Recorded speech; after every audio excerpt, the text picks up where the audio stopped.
I know my destiny.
the arena. You guys are watching Open Challenges South Asia. Today we have MLT Esports taking on Reckoning. Ooh, and Flappin, he brings the guns out. Oh my Dual god. wielding revolvers, and he's not just shooting at his opponents, he's styling on them. You go, cowboy. My man just pulled off an insane dance too. This has to be the best entrance yet in the whole region of Pacific. It has to be. Nah, I think Paradox's entrance yesterday Hey, was even those better. are quirky, but not as animated as Flappin was. Oh, okay, yeah, understandable. Yeah, Paradox has that sense of humor to him. Sometimes he brings bananas out when he's up against OG. Yesterday he brought out the beaker against Velocity. But yeah, I will agree with that. Flappin is a lot more animated. He's a lot more flamboyant as compared to someone like Paradox. Paradox has that sense of humor, you know. He's gonna... Okay, they're also cooking something. When Cummins, haha, called it. Never mind. It's just outside of the game because hey, the odds are stacked against Team MLT. So yeah, it's better you win out on the walkouts.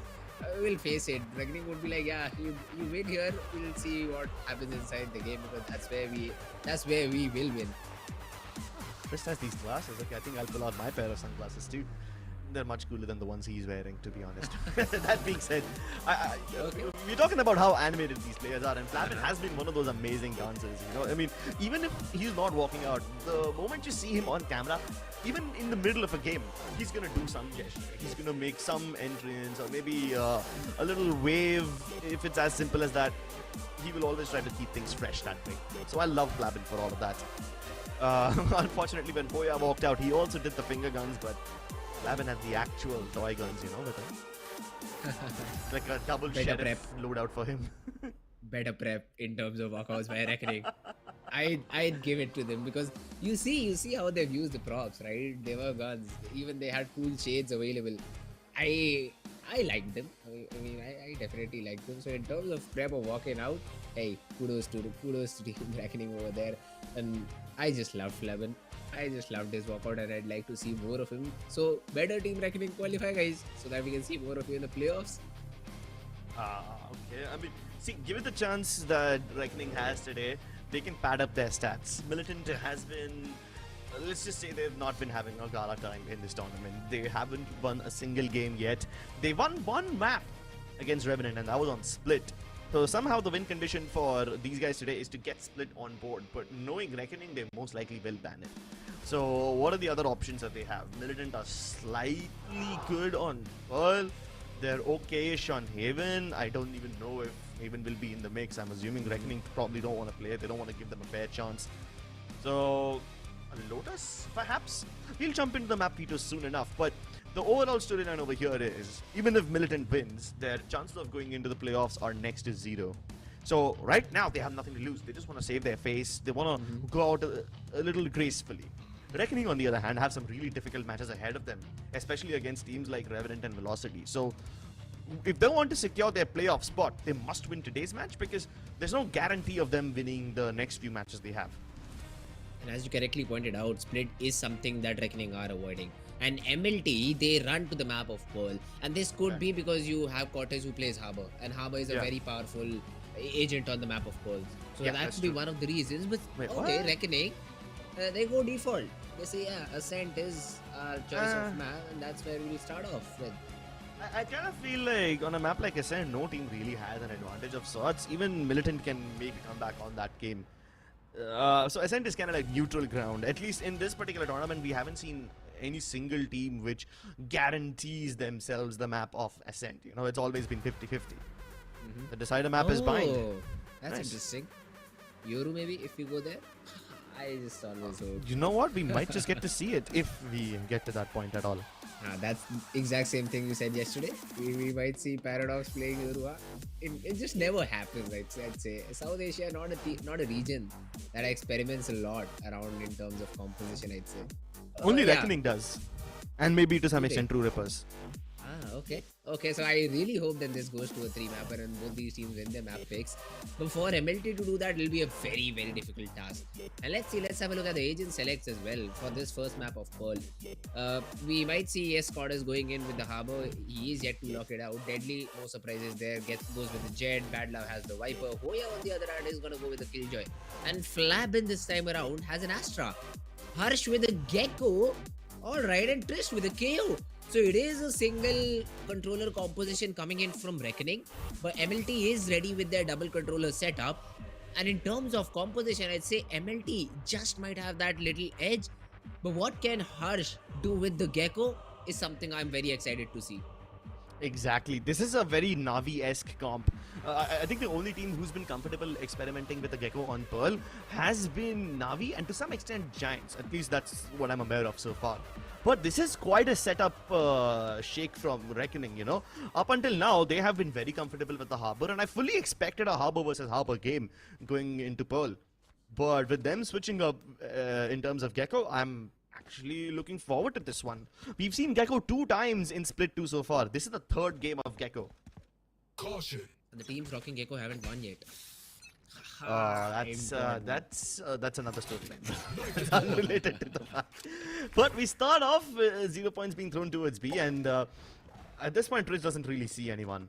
But there's no aggression towards A main either. I mean, Reckoning are just going to play on the back of this KJ setup. They have an alarm bot towards Art, which will be triggered soon enough. But I don't think they need to wait for the alarm bot trigger to figure out that Militant are heading over here. So High Tide has already been thrown in.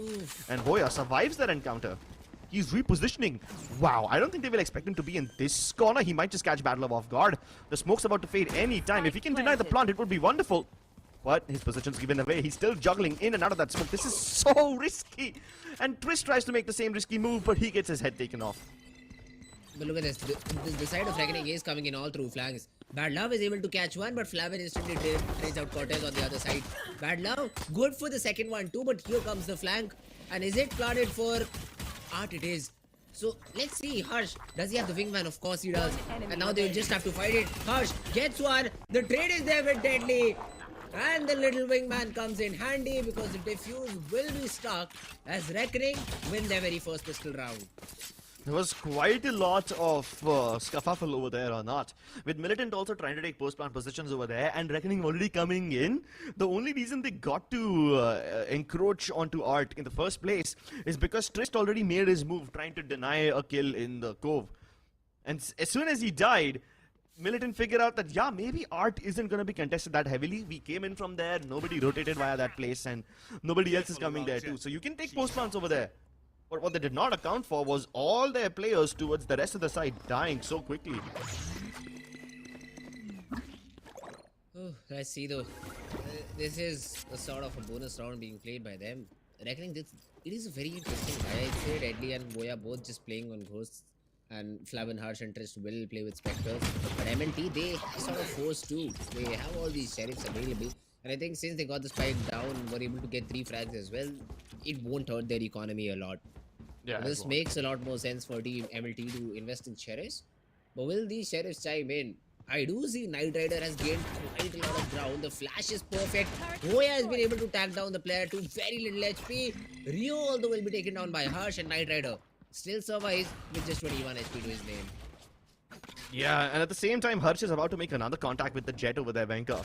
The turret that was placed towards the double door region has been shut, so now the Gecko will have to physically mark this angle all the time. Both the smokes are being deployed towards B main just to make sure that Militant can't creep inside, but at the same time, you've got Cortez making contact towards A. This kinda tells Reckoning that Militant don't really have their minds made up, which is true. Look at the spike position, it tells you exactly what you need to know. And Harsh catches the opportunity. He might just catch Knight Rider as well, and both of these players fall to his mighty Spectre. All 3 of them, actually. Oh yeah, does Bad Love dirty. It was so weird to see Knight Rider and Boya both just trying to make presence deep inside B main, but not getting anything done. Partially because they were in the open and they were not able to get the kills. But at the same time, the rest of their team also did not have any coherent plan about what they would do. So Reckoning are able to keep it clean. Militant didn't really have a game plan going into that second round, so they were lacking the fundamental over there.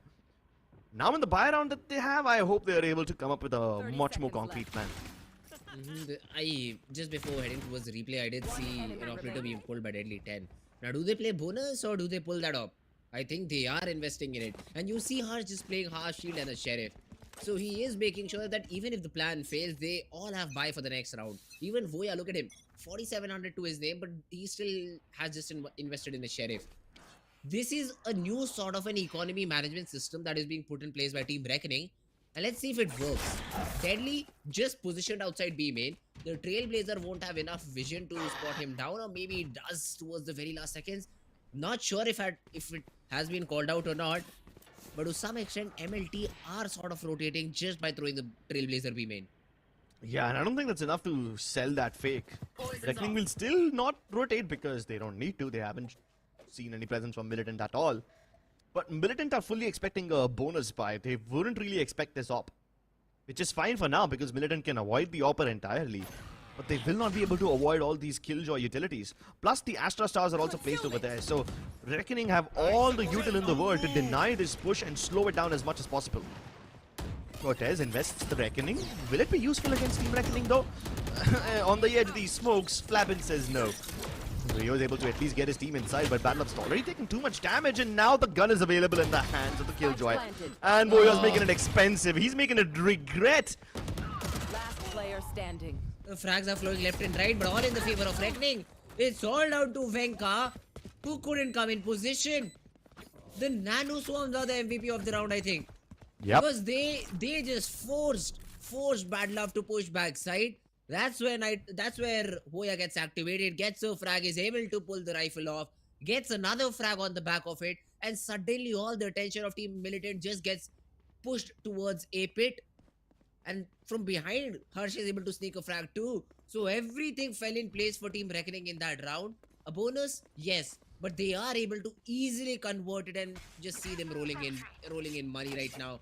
And even Deadly is looking to go aggressive out B main. Yeah, he didn't even get to use his op in the previous round, I think. I mean, Militant will probably expect an op in this particular round. They would have been in for a nasty surprise if they saw it in the last one. But Reckoning are able to continue rolling in with all this money, and Militant find themselves in the economic trenches once again.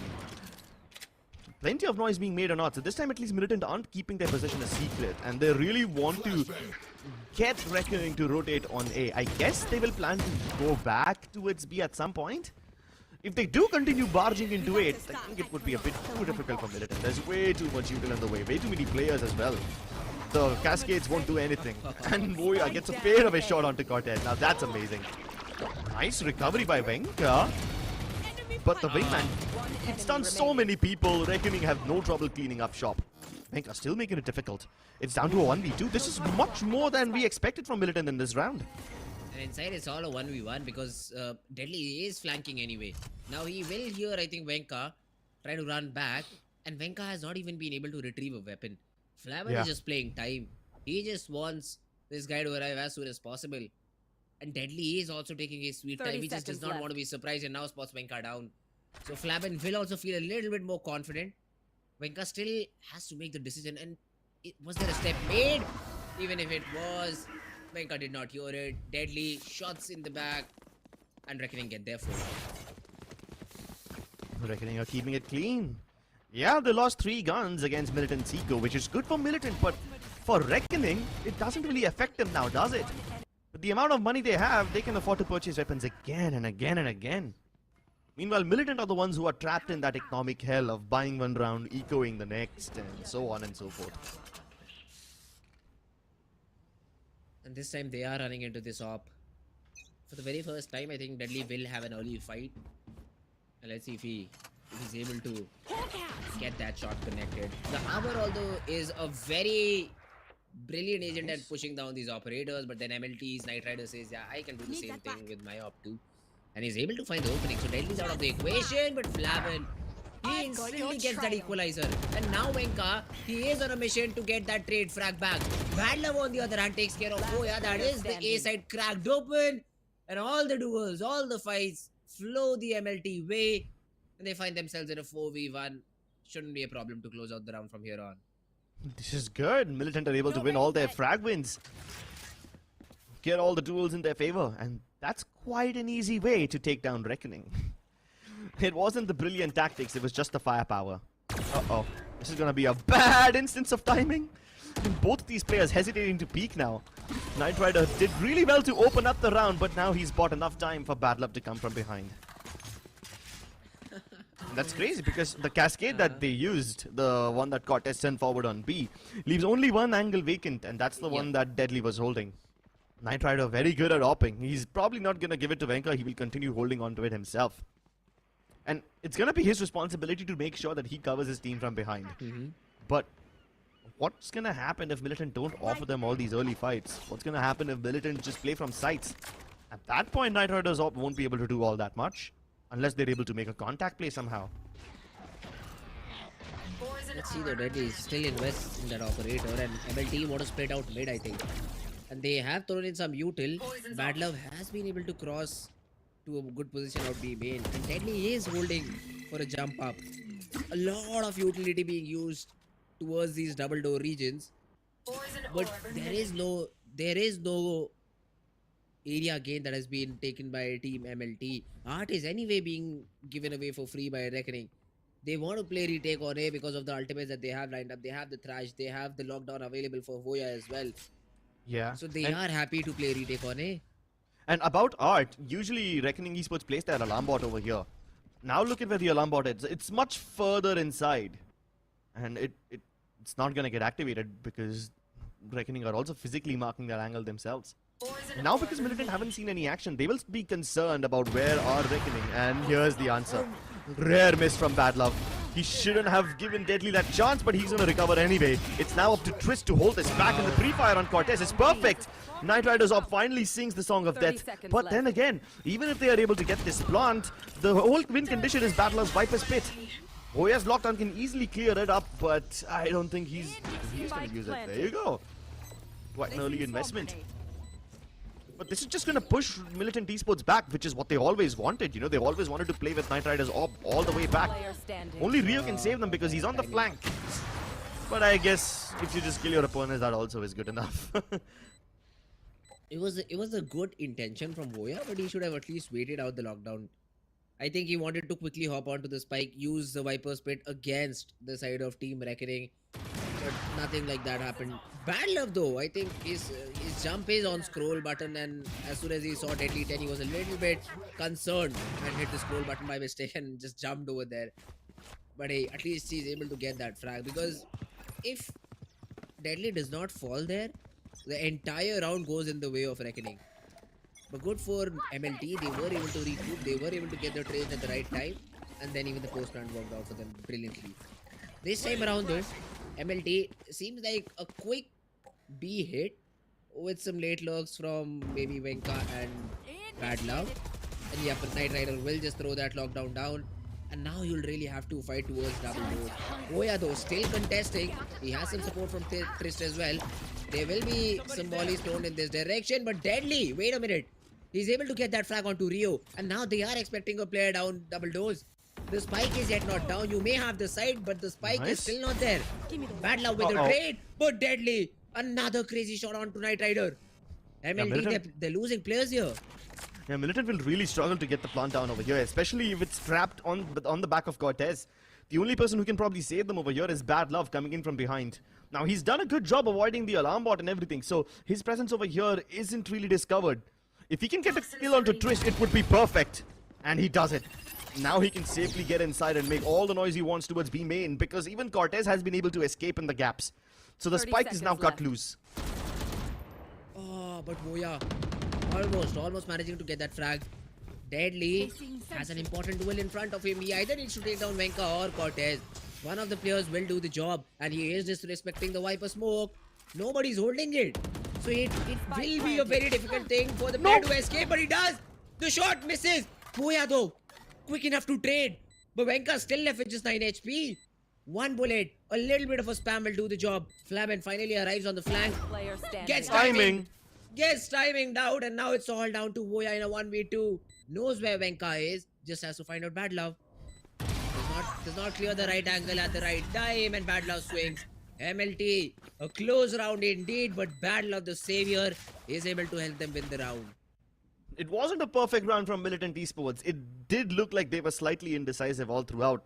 But what they did really well is figure out the gaps in Reckoning's defense. I mean, yeah, you didn't capitalize on the lockdown. You weren't able to get the plant down in time. But then the flank from Bad Love, it was perfect. And I once again have to point it out, it wasn't perfect. Because if the Blade Storm wasn't missed, then once again MLT would be in a world of trouble. Even if Flaben's on the flank, it doesn't really help their cause because he's going to be arriving to the scene a bit too late. And Militant players in that 2v2 were playing a crossfire between back halls and B-Link, you know. So Flaben would not have been able to do much in the first place. This time Militant Esports, rather than spreading out towards mid, are just defaulting. They've left Bad Love towards the market side while the rest of them creep up A main. It will be slightly difficult for them because there's a lot of Reckoning players stacked in the area, but the ultimate invested by Cortez will push them away for the time being. Minecart dives into the side, but there is a shotty for Deadly and he's able to get the shot and even escape. The Thrash also being thrown in, gets two I think we made. Oh, this could be huge. It should be, but Trace, oh, the unfortunate timing, he went into the cove and the bullets did not penetrate through. Wenka is able to get that frag. Wenka is still kicking. Gets the third. It's all down to Harsh in a 1v3 Bad Love. He's trying to creep apart. The reset will be present because of the regrowth and MLT again should be able to win the round. Jesus, dude. Now the Reckoning are just slipping. They had such good opportunities when they denied the plant. Especially when Deadly 10 is able to get that shorty off. But now Militant has been given a second chance. Even the mosh pit misses, so there's no way to deny the plant. Harsh have to... he's gonna have to go for fragments over here, and then he gets completely destroyed. Militant with the double peak. They're doing really well to adjust against Reckoning's forces. That they definitely are. I mean, Militant, the way that they're playing right now, I won't say adaptation, but somehow every timing they hit is just perfect. Look at this. Deadly gets a frag, that's great. But we did not see the two detains coming in and them not being picked off. Oh yeah, that was so weird, right? Trish should have been able to kill them both. He was not confident. He thought he would just get shut down from the left hand side, which did happen. But I mean, if you commit the spray there, you at least get one, if not both. And you were a little bit hesitant and you did not get anything. Deadly this time around wanted to play with the Sheriff, is still able to take down Venka. Venka was a little bit too over aggressive, gets punished because of it, and then Knight Rider just smoked off entirely, cannot see the players. Deadly is able to get a frag, although Knight Rider is able to get the trade too. So it is a 4v4. Yes, he has been tagged up a little bit, but then Rio instantly patches his teammate back up. Although Reckoning are very quick to rotate off. So they are throwing all the 4 players on site, and why not? You just have Sheriffs to work with. So why not take the risk? It is worth it. Risk has a flash to set his teammates up maybe. And Hoya has the complete util. Both the nano swarms, alarm bot, and the turret available. So the nanos could be used to deny the plant. And then maybe Reckoning try to flush in. Great flash, will buy some more time. And Deadly can sneak in. He could be the person, but does not get anything. Knight Rider even clears Chris. That should be the round for Team MLT. 30 seconds left. Who has something to say about it? Still, the numbers are with MLT. The spacing is with MLT. So let's see Reckoning if they're able to win something out of here. Even if they don't win, they just need to kill the guns on Militant Esports because now they are the ones who are snowballing their economy. 6k on Rio, 7k on Bad Love. Double peak comes through, so it's a 2v2, but I don't think they'll be able to recover the gun that easily. If they're allowed to recover the gun, well, that's gonna be a problem. Now you've got the big weapons. Cosmic Divide comes through. They should allow them to at least stick the defuse, but Militant will have to double peek on the back of this thing. Lambot towards the back. This is great. Nanosom will probably hold him back, but the flashes are perfect. Flaben is able to get the trade, but he's a bit late to the party. And now Ryu just has to bide his time. No way Flaben just goes for that. That is so cool. Reckoning thrifty Militant Esports. Thrifty. Oh, yep, they do. I mean, they had 3 more seconds left. And I thought Reckoning was done for. But MLT not adapting. This is where you needed the adaptation. As soon as you see the remaining 2 players just have Sheriffs, you try to take CT control, you try to take lane control rather than standing first. And I think all this started because Deadly 10 got this first frag. After that Reckoning, they just double peeked every angle, every other angle. And were able to get the trades perfectly, and then Flaven put in a 1v2. He shows this time around he just needs his single vandal and not the 2 pistols he was carrying in the walkout. Yeah. I mean, when he tapped the spike, he realized, oh wait, he can't hear me anyway because the cosmic divide will block out the sound. So I might as well just go for it, you know. I know his position. If I probably pre-fire, he should be dead. And that position was given away as soon as the first flash came through. There's only one play that you can make on the back of those guiding lights, especially when a cosmic divide is in play. So the pre-fire works perfectly, and Flabin's able to once again thwart the momentum of Militant Esports. But they did really well to recover those 4 rounds. And with those 4 wins in a row, Militant have farmed up quite a lot of money. So with very little rounds left in the half, at least they won't have to worry about their money. But with technical issues, yeah, they will have to worry about those quite a lot now. I'm pretty sure we'll get this sorted out for the time being. But up until now, we have noticed some distinct patterns, right? Every time Militant try to brute force their way into a site, they don't really find success. But they have been able to flank very well. The one round Battler was able to get all the way towards Con, that was amazing. And the way they are playing with timing, especially around double door, it just creates so much pressure for Reckoning because they just can't defend B properly because of it. The problem right now that Reckoning is facing, especially, is the A side. That is what I feel. I mean, it is very difficult to retake without ultimates being available. Then you have Voya, who is putting turrets and alarm bots all around the area. But MLT, the good thing that they are showing is presence outside B main every time around. Yeah. There is the Viper smoke available every time, and sometimes Battler crosses it, sometimes he plays with the team. It is his decision. But every time you throw that smoke, you attract at least 2 players from Team Reckoning who have to watch B. And then mid gets opened up completely, A gets opened up completely, and there is very limited number of areas that Hoya can watch with his utility and himself. Yeah, and so this is opening up specific gaps to which I think Reckoning is becoming a little bit more paranoid, although they haven't been exploited by Team MLT. But I mean, they are trying to just focus on every aspect of the map that they do not have control on, which leads to them not being concentrated on the fights, not being concentrated on the executes when they are being thrown in from MLT. And that's why some rounds have been lost for Reckoning. okay, while that is partially true, I do believe that Militant have done a fair job of exploiting those gaps that Reckoning is creating. Yes, every now and then they will have the cages setup change. You know, most of the times the Killjoy is playing towards the A side with the nanoswarms and everything. And we did even point out that in one of these rounds the nanoswarms were the MVP.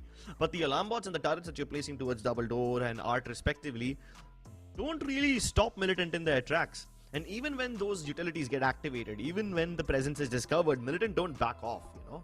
Like most teams on Pearl, what they would do is just apply pressure everywhere, try to break the alarm bots and the turrets, which would then force the defensive team to start actually committing bodies to check the angles, or maybe use their initial utility, which makes it even harder to go into the retake.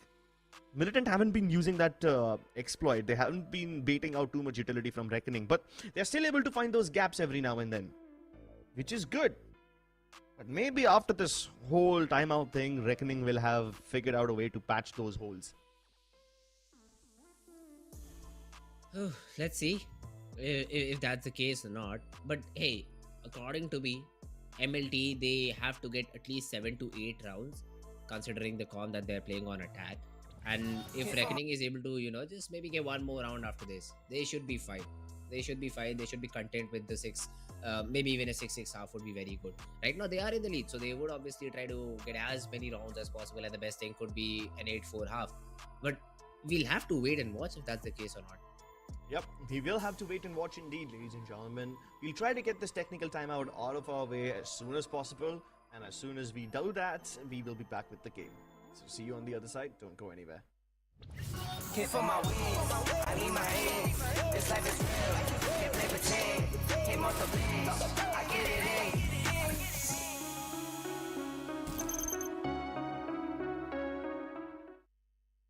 Antidote. क्या? Elder Flame versus Sentinel or Reaver. इनमें से कौन सी best है? Reaver, but the best op is Infantry because Rossi uses it. दादाजी की दादाजी की op. अब आपका टाइम है. रेडी हो जाओ, वार्म अप कर लो ऐसे ना. Banca versus Rossi. मैं तो बोल रहा हूँ रॉसी भाई. मैं अपने मैं मेरा नाम लेता, मैं बोलता इसको क्या बोल रहा है भाई. If you had offers from OG or VLT, और मतलब मेन जो रोल चाहिए तुझे वो मिलेगा, जो सैलरी चाहिए वो मिलेगी, जो टीम बनानी वो चाहिए मिलेगा। अब तू बता कौन सा ब्रांड तू ज्वाइन करता है? दोनों टीम तो नहीं ब्रांड बन चुके हैं। VLT why? अन्ना के साथ अलग लगा हुआ तेरा? वुड के मेरे घर के पास है। Safe guys. एक तो रिलोकेट की दिक्कत है। हाँ ये तो भाई सही है। मियाओ 16K वर्सेस मफिन लू। मफिन? हाँ every day. Muffin bro, best female player India. No doubt, I've seen her playing. She's too good. But thank you so much, guys. It was super fun. ये थे हमारे MLT से badman and वेंका। और भी चेहरे आएंगे इन सोफों पे, उनसे भी करेंगे ढेर सारी बातचीत। बहुत सारा ज्ञान है आप लोगों के लिए, वो भी अगले एपिसोड में। Till then, you guys go game.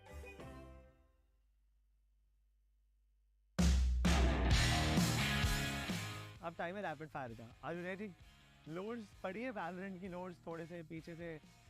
जैसे वाइपर का असली नाम क्या है? वाइपर के असली नाम श्रीदेवी वगैरह नहीं है, असली अच्छा नाम है। नहीं, नो आइडिया। पता होना चाहिए यार। अब इसी पे तो मैं तुम्हारे को टाइट करने वाला हूँ। चलो चालू करते हैं रैपिड। सबसे पहले एक ऐसा एजेंट रात के 2 बजे किलो 3 बजे किलो तुम इंस्टा लॉक करोगे 5 सेकंड है। एस्ट्रा। मैं पता कौन सा हीरो खेलता बताओ? यूरो।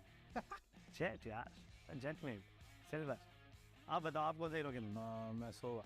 अगर आप डेट पे जा रहे हो और आपकी डेट को वैलेंट पसंद नहीं है तो क्या करोगे? डेट से भाग जाएंगे क्या? ये तो बहुत सेफ है। कुछ मस्त बताना, कुछ ऑर्डर समथिंग क्रेजी फॉर ना। कोई नहीं, डेट के टाइम में बोलेंगे वैलोरेंट नहीं खेलते हैं, बाद में खेल लेंगे। तो सामने को पसंद नहीं, सामने वाले ने तुझे जज कर दिया कि तू प्लीज वैलोरेंट। बहुत हार्ड है क्वेश्चन है। बात तो सही है। ऐसे पुच को फेंक के मारियो। पुच का बोलते हैं ना बंगाली में उसको, ऐसे पुच का फेंक। चलो आगे बढ़ते हैं। मोस्ट ओवररेटेड प्लेयर है कौन? 5 जल्दी बताओ, उंगलियां कब हो रही है? जल्दी बोल डोमिनिक। 2 एक्सकाली। हाँ तेरे 5 सेकंड। बैडमैन। ये तो देखे घर से आया था। बैडमैन और एक्सकाली क्यों? के टू एक्सप्लेन। It's okay. ठीक है, कुछ चीजें सवालों के साथ ही खत्म हो जाए तो ठीक। एक ऐसी इनवाइटेड टीम जो अपना स्पॉट डिजर्व नहीं करती। Godlike। डोमिनिक क्यों? सेम। व्हाई? सबको पता है उनका कोर ही बहुत वीक है। बाहर के जितने भी प्लेयर लेके फायदा क्या है। जो और वैलोरेंट कम्युनिटी को स्टार्टिंग से सपोर्ट नहीं कर रहा तो उसको सीधा लीग में स्लॉट नहीं मिलना चाहिए मेरे हिसाब से। बात तो सही है, पर जाने से पहले I want you guys to give a small message to the friends, family. 3-4 girlfriend तो होंगी। Please do it. वही बोलना चाहूँगा, लाइक ग्राइंड करो, स्टेज में आना है। मम्मी को बोला तो ग्राइंड करो। मम्मी को नहीं, ऑल प्लेयर्स को। सही इमोशनल मैसेज देना यार। वही मम्मी तो देख ही रही होगी, मतलब देखेगी वही। क्या बोल रहा हूँ? पहुंचू मम्मी कैसे? आप बोल। Thank you so much mom for supporting me. For supporting me. पापा को बताना मत वगैरह। आप बोलना चाहते हो? पढ़ाई वगैरह तो नॉर्मल हो गया। अभी तो 2-3 साल के बाद गेमिंग में रहेगा, तो पढ़ाई करके कुछ होगा नहीं तो आ जाओ गेमिंग में। आ जाओ। पेरेंट्स को? पेरेंट्स सॉरी नवेली, आपको अभी गेमिंग अच्छा ना लगे बट इसमें फ्यूचर है। और जब ये वापस आएगा तो ढेर सारी दबेली देकर आएगा। दबेली चलती है ना पूरे में, अभी मैंने खाई थी, अच्छी थी। So thank you so much guys, good luck, अच्छा खेलना। सो गाइस ये थे हमारे doctor and Dominic. I will be back with more faces on this boosted एडेंट segment. Till then you guys go game.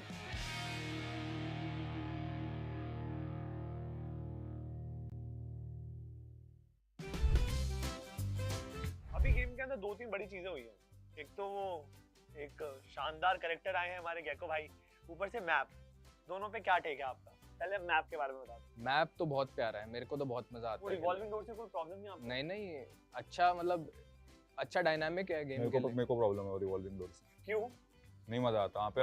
आवाज करेगा एक तो, आवाज करता है। हाँ आवाज करता है, कुछ साउंड भी नहीं आती। अगर एक बार वो खोल दिया तो भाई आजू बाजू कुछ साउंड भी नहीं आती।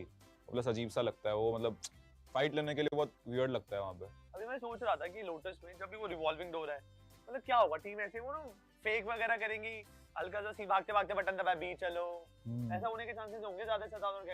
ए साइड वाला तो क्या लगता है ए साइड पे ज्यादा यूज नहीं होगा? ए साइड पे भी नहीं, ए साइड पे भी यूज तो होगा डेफिनेटली। मतलब एक नया डिफेंसिव साइड के लिए या एग्रेसिव साइड के लिए? अटैकिंग साइड के लिए, क्योंकि मतलब डिफेंस साइड के लिए बहुत होल्ड करना इंपॉर्टेंट है। क्योंकि वो एक बहुत बड़ा चोक पॉइंट है, मतलब अगर वरना फिर वो लोग पूरे अटैकर्स एक ही साइड से आ सकते हैं पे, और अगर डोर का कंट्रोल चला गया तो अब उन लोग को दोनों साइड देखनी पड़ेगी, एक जो लाइक मेन से आ रहे हैं वो भी और डोर से आ रहे हैं वो तो भी। मुझे ऐसा लगता है कि लोटस में डिफेंडर्स को फायदा होगा, तो जितने भी घुसने के तरीके हैं ना साइड में वो बड़े नैरो से हैं, एसेंट जैसे। एक स्मोक आज शॉट या जज लेके बैठा तो काम खत्म। मेरा तो ठीक है, मैं तो डायमंड प्लेयर, आप बताओ सर रेडिएंट प्लेयर। मेरे हिसाब से काफ़ी टीम के कॉम्प पे डिपेंड करेगा कैसी उनकी स्ट्रैटेजी है। बर्स्ट स्ट्रैटेजी है कि एकदम से चौक अंदर घुसेंगे या फिर थोड़ा स्लो खेलेंगे, कॉन्टैक्ट लेंगे, यूटिल निकलवाएंगे, उस पर डिपेंड करता है मेरे हिसाब से। मैप किसी भी तरह से खेल सकते हो आप लोटस। अब कुछ मैप्स हैं जैसे कि जो नॉर्मल मैप्स होते हैं, जैसे स्प्लिट है, स्प्लिट के अंदर टोपोग्राफी ऊपर नीचे काफी ज्यादा है। ऐसे मैप पसंद है नॉर्मल ब्रीज जैसे, जो छोटा मोटा है, मतलब सब कुछ ऑल सेम ग्राउंड पे रहते हैं, वो कोई ज्यादा हेवन वाली जगह नहीं है। जैसे आपका नोटिस के अंदर जो ए साइट है वो कितनी ज्यादा लिफ्टेड सी ऊपर, वहां से सेक्शंस आते हैं, तो वाले मैप पसंद है। नॉर्मल मैप से ज्यादा कंफर्टेबल रहते हैं। मेरे को तो ऑनेस्टली इतना फर्क नहीं पड़ता, मेरे को खाली ब्रीज में, जैसे आपने बोला ब्रीज मेरे को नहीं पसंद था, क्योंकि ब्रीज मतलब बहुत ही लॉन्ग रेंज मैप था। ओपन मैप है। हाँ, बहुत ही खुला मैप था, मेरे को नहीं पसंद है ब्रीज, बट बाकी सब मैप्स में कोई कुछ प्रॉब्लम नहीं कोई किसी से। मेरे को थोड़ी वर्टिकलिटी पसंद है मैप्स में, पर ज़्यादा हो तो नहीं अच्छा नहीं लगता, क्योंकि शायद मेरी सेंसिटिविटी कम है तो मुश्किल होता है खेलना। मेरी है 0.235। बट आपकी डीपीआई ज्यादा है ना। 800 डीपीआई। कैसा आदमी है भाई। उस दिन तूने मुझे बोला कि क्रैट 1600 डीपीआई पे जाओ, इनपुट लैग कम होगा, यस और नो? यस। मुझे तूने धक्का मारा, जलता है मेरे से। अरे नहीं, 1600 बेटर है ऑब्जेक्टिवली, ट्रस्ट मी। गुरुजी आपका क्या है डीपीआई? मेरा 0.385 और 800 और 800 डीपीआई। 800 डीपीआई, तो लाइक 0.4 इज समथिंग जो चलता है, बट 2 तो कम है। जेट जैसा प्लेयर कम सेंसी पे नहीं खेल सकता, क्या कहता है? खेल सकते हैं, ऑटम खेलता है। ऑटम का क्या है? 0.25 और 800 डीपीआई। इसको आप कोई भी वैलोरेंट के प्लेयर की सेंसी पूछो, इसको पता होगी, प्रो प्लेयर की। मुझे बहुत फैसिनेटिंग लगता है ऐसे ना, जो मतलब ये टेक पे बहुत काम करते हैं। तो मतलब जेट कैसे खेल सकता है इतना कम वाला यार? अगर ऐसे अब ड्राफ्ट करके दूसरी डायरेक्शन देखना है, कैसे होगा फिर वो? इतना ज्यादा रिएक्टिव नहीं खेल सकते लो सेंस पे, पर अगर आपको पता है कि एनिमीज कहाँ होंगे, किधर मेरी टीम फ्लैश कर रही है मेरे लिए, कैसे मेरे को एंट्री पाथिंग रखनी है, तो वो कंसिडरेबली इजियर हो जाता है आपके लिए।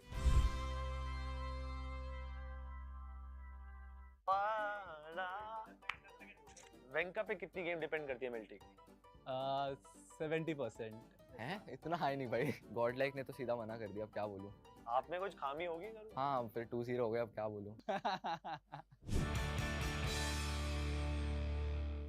What's up everyone, कैसे हैं आप सब? स्वागत है आपका बूस्टेड रेडियंस में। मेरा नाम है क्रैट और हमारे गेस्ट हैं ये लोग, सोने मुंडे, बहुत ज्यादा। इंट्रोडक्शन दे दो। I'm Venka too cold.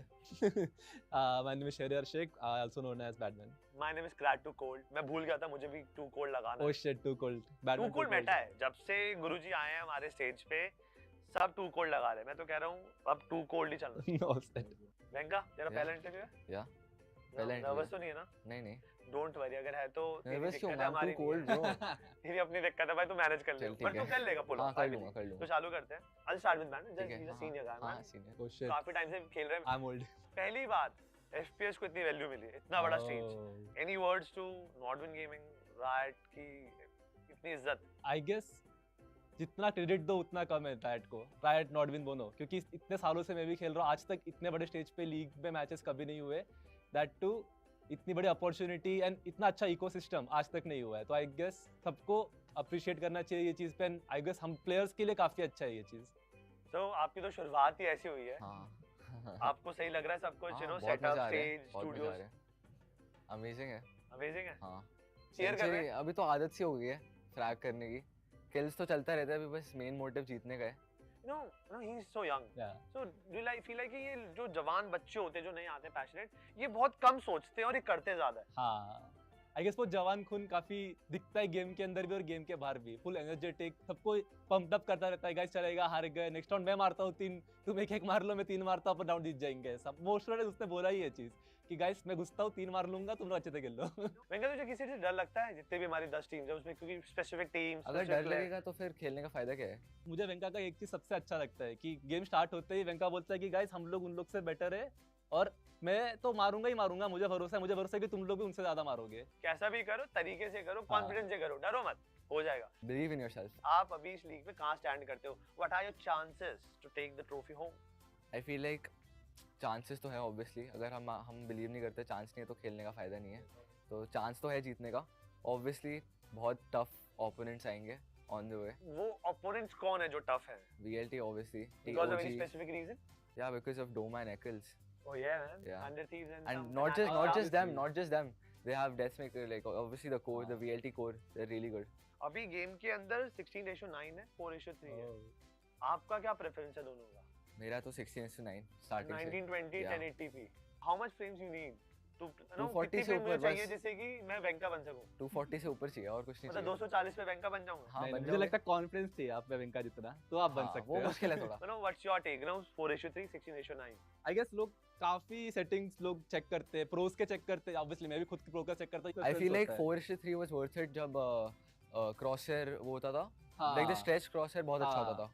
But अब crosshair तुम खुद से कुछ भी बना सकते हो. option आ अभी गए तो लोग तो change स्माइली करने फेस बना के खेलते हैं. डोंट थिंक लोगों ने बहुत छोटे क्रॉसर बना रखे वैलो के अंदर, लाइक डैम प्रिसाइज.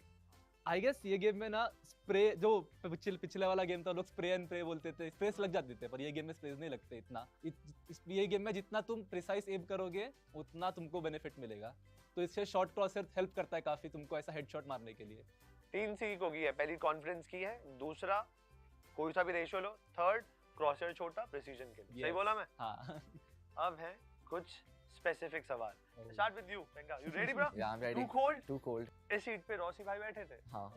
एंड मुझे सुनने में कि आप फैन हो. हाँ, obviously. कुछ बोलना चाहते हो कि मतलब उन्होंने आपके कुछ शब्द बोले, पता है ना आपको? हाँ, सुना था. कि मतलब कि यंग टैलेंट लाइक वेंका, ट्रिकी, मैं कब से बोल रहा हूँ 2 साल से कि यू नो ऑर्ग्स को कि इनके साथ कुछ इन्वेस्टमेंट करो, they are the young investment. And इतने अच्छे वर्ड्स आपके आइडल से, कैसा फील करा आपने? बस शिवर्स आ गए. एसके रॉसी शर्मा रहा है, blush कर रहा है भाई, क्या सीन है ये? एसके रॉसी से का बड़ा फैन नहीं होगा कोई मेरे से ज्यादा. He is so humble obviously, and उनका गेम स्टाइल एंड जो just the personality is just like amazing to watch. And Indian esports को इतने टॉप लेवल पे लेके जाना, आई थिंक जितना भी थैंक करो रॉसी को इनफ नहीं होगा किसी के लिए. सैल्यूट रॉसी भाई का. मान या ना मान, वैलोरेंट को आ गया हमारे गेम में, देश में 2 से 3 साल हो गए. कितने? 2 साल हो गए. आई थिंक उन्होंने भी सिमर से कमी थोड़ा आसपास की टीम स्विच कर ली है. ये क्या सीन है? तेरा दिल नहीं लगता एक टीम में? ऐसा मत बोलो यार. मतलब और मुझे ऐसे समझ नहीं आता है कि आफ्टर परफॉर्मिंग तुझे टीम से तू स्विच कर रहा है, क्या चल रहा है ये? I guess most of the times team conflicts होती है और से इतना बनता नहीं. Like majority of the time कुछ किसी को अच्छे प्लेयर्स मिल गए, किसी को लगता है मेरे से अच्छे प्लेयर्स होते हैं तो लोग उनके साथ जाते हैं. नो हार्ड फीलिंग्स किसी के अगेंस्ट, बट आई थिंक अगर किसी को लगता है कि उसके लाइफ में बेटर ऑप्शन आ रहा है या फिर उनके टीम में बेटर ऑप्शन आ रहा है तो व्हाई नॉट. तो ये तू अपने लिए बोल रहा है या उन लोगों के लिए बोल रहा है? नहीं, इट गुड बोथ वेज. मेरे को चलता है कुछ भी. देयर आर सर्टेन टाइम जब आप जीतते हो टीम के साथ ना, प्यार तो होता है भाइयों में, एंड सडनली अगले हफ्ते एक न्यूज़ आ रही है कि यू नो टीम में चेंज आ रहा है, तो भरोसा टूट जाता है कि यार मैं तो सांप पाल रहा था. अरे ये तो इंडियन ई स्पोर्ट्स है ना, सांप तो निकलेंगे ही ना. ओह. आई होप कि एमएलटी के अंदर फाइनली तेरा दिल लग रहा है. Obviously. Don't tell me after this VCS से स्विच हो रहा है फिर से कुछ. नहीं.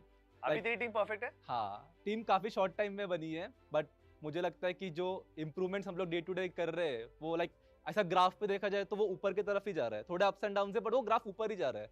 वेंका पे कितनी गेम डिपेंड करती है MLT? 70%.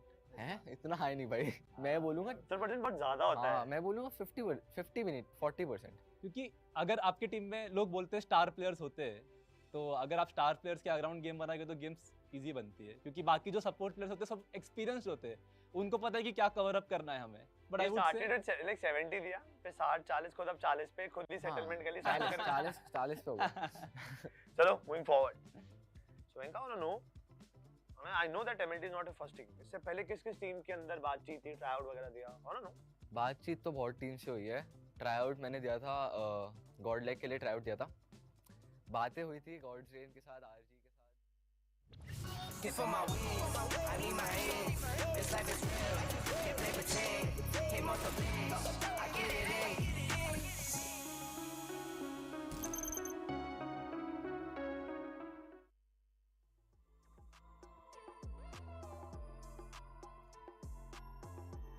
Welcome to NODWIN Valorant Challenges South Asia. We apologize for the technical issues, but we're gonna get the game underway right now. You guys are watching MLT Esports versus Reckoning. The map is Pearl, and I somewhat expected a double harbor from both the teams.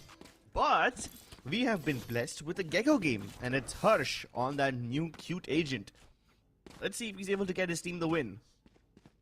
Oh, okay. So the previous round was 5-4. I guess we have a rollback and we will be Roll, playing yep. this round again. Oh, that's interesting. Well, let's see if the result's the same or not. If Reckoning is able to win that round instead. Now Deadly 10 goes in a bit aggressive. He's able to tag Cortez, but not the frag. Although the spam from Harsh will take off Venkadu cold. He put down to an early cold grave over here, and now MLT will have to be very careful on how they move. The tip of the spear is out of the round. They were not able to trade any of the players back out. And now the players of Reckoning have also just fallen back very, very safely. They still maintain a lot of map control. So for now, Reckoning in a very good spot. For now, being the keywords. They don't need to move. They don't need to make any moves. Militant, after losing the first player, are now trying to creep up B. I hope this contact play is successful because the flashes that Reckoning are deploying kind of tell you that they know exactly what's going on. Deadly's able to get one on the back of that flash. But the rest of the players have also arrived and now Reckoning are in prime position. This Viper split doesn't extend too far into the site, so Reckoning still have the potential to dive, or at least deny the plant with all the fragments and the nanoswarms and everything. This is a very scuffed pit though. They will be vulnerable to a lot of spams. And once the players of Reckoning, they just obviously will circle around and throw the spam out. Reckoning should have this round in the bag, irrespective of the pit being deployed or not. Trace is in a very good spot, but Cortez finds a good timing, but is not able to land the shots. Voya goes in, gets that frag onto Knight Rider, while Bad Love is good for one. But there's nothing more he can do because the pit has no cover in it. And Reckoning, they are able to scoop up the round for themselves. Yeah, you could see the desperation in them, you know? Bad Love didn't even go too far inside to actually put the pit down. He was hoping they would just plant and then fall back in case the pit goes down or in case Reckoning would make an aggro play to deny the plant, which they were fully expecting. They were hoping that they'll be able to retreat as well. But they never got into positions far enough. And since the Viper Spit doesn't cover every single place, all they need to do is just peek out of the back side to get the frags and circle around Militant Esports. Yeah, they were destined to fail this one. The moment the pit was deployed. The B side is the worst possible place for a Viper to put his pit down, because you cannot hide behind any sort of solid cover because there is none. And now once again Deadly 10 is super aggressive, wants to take that duel with Bad Love. He is being supported because of by the Gecko flash. Goes for the tail weight, but still lands a shot on Rio, and even Harsh wins this duel. Reckoning. The B main battle is being continuously won, and MLT right now have no answer back to it. Even their approach towards Art will be discovered by the turret. Or better yet, by Voya himself. Yeah, now they're kind of desperate. They have to make this play towards A, but they don't know that the Astra has already snuck past towards A main. They're aware about a potential push in. Right there. But this Cascade is not going to give them too much cover unless they double peek him. Even that doesn't do much. Knight Rider's got 1 foot in the grave already with 30 HP, and he's fully expecting someone else on the other corner as well. Yeah. Militant Esports kind of spell their own doom over here. Where's the adjustment though? I mean, MLT, depending on the comp they have, they can really heavily pressure B main first, rather than taking these 2v2 fights around. The previous 2 rounds have been Deadly 10 and Harsh just running up B main. Deadly activates the dash, tries to get a frag, if not hits the tailwind, and then Harsh tries to support him with the Gecko flash. That has been the name of the game for the previous 2 rounds. I mean, you heavily contest B main MLT. There will be two smokes that will be thrown in face of you by Flabin. But that's about it. Then the controller utility is completely out of the game. That's where you might have an advantage. But once again, we do see a default mid split coming in. And MLT on the back of this wall, they are trying to get into the link. And Rio is able to find the shots even after being blinded.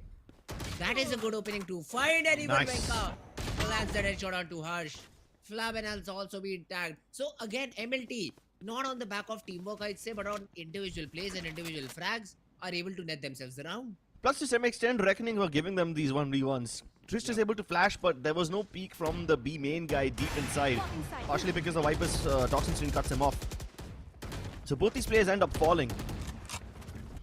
At least for the time being, the AWP is positioned correctly. And Deadly will be able to get some value, but he misses. Voya's here to cover him for the time being, but these misses cannot be afforded. Now he's trapped in a corner, gets spammed to death.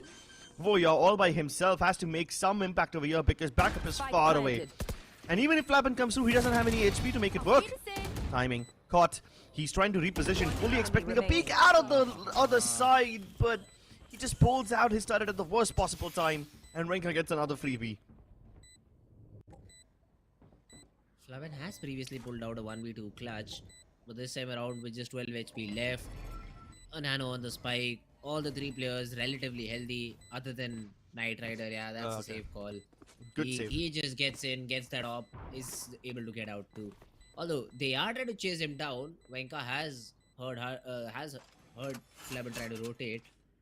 He was trying to chase him down, but yeah, I think the chase will come to an end, and Flappen should be able to save the top. Good, so they're at least able to do something out of a troublesome situation. Although, yeah, if Deadly was able to hit all of his shots, then this round would have been very different. Militant wouldn't even be able to get close to the site. But it's true that you can't rely too much on players like Deadly and Venka. You can't afford to revolve your win conditions around their shots. There's two massive ultimates available onto Reckoning Esports, both of them capable to detain their opponents. The Thrash as well as the Lockdown. This definitely should put Militant on the back foot, but they haven't really been used so effectively yet. And even the last time we saw Thrash being used by the Gecko, they weren't able to follow up with the frags, even though they detained two players. So yeah, to some extent, even Reckoning on bringing their A game today. There's some gaps which Militant have been able to exploit really well. And hey, even if this is a 7-5 half, even if Reckoning take the lead, I think it's still a pretty good half from Militant. Let's see though. This time out from Team Reckoning, I mean towards the very last round, I think they really want the 7th round. And the best thing they can do is not offer the 1v1s.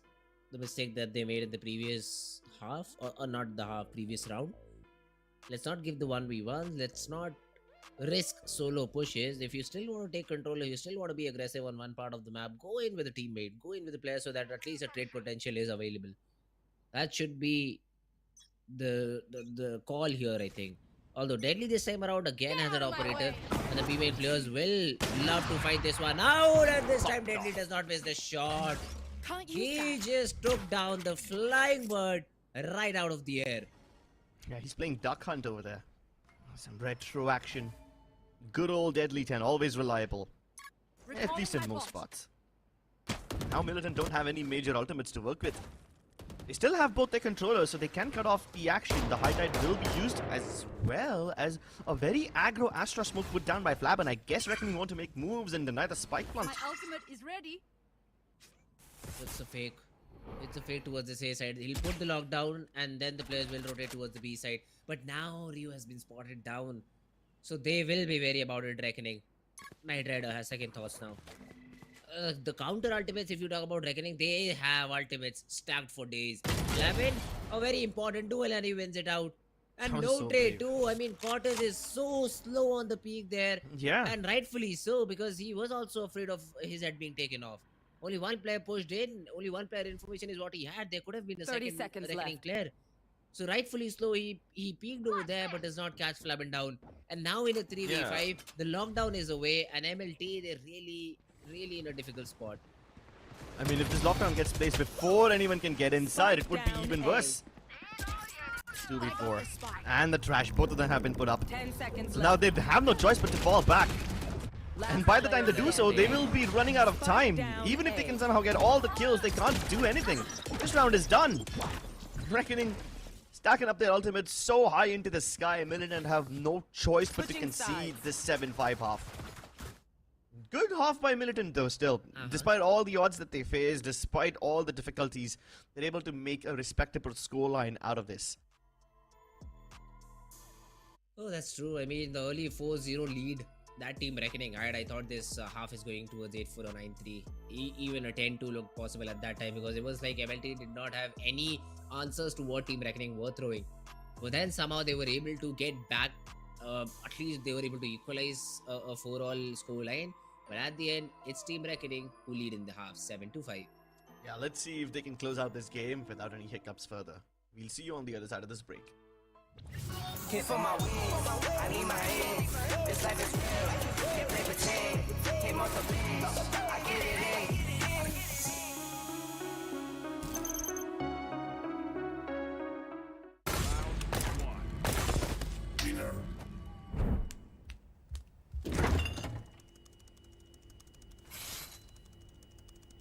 Bro, fridge meat के लिए, heat के लिए नहीं. Bro, this graphics card is making my frames drop. Come with me if you want to get. The all-new Omen 16 with advanced Tempest cooling technology, now with 5 heat pipes and 4 thermal outlets. The Omen 16 with 12th Gen Intel Core i7 processor to make you forget your frame drops. Now that's cool. Game on with Tempest cooling.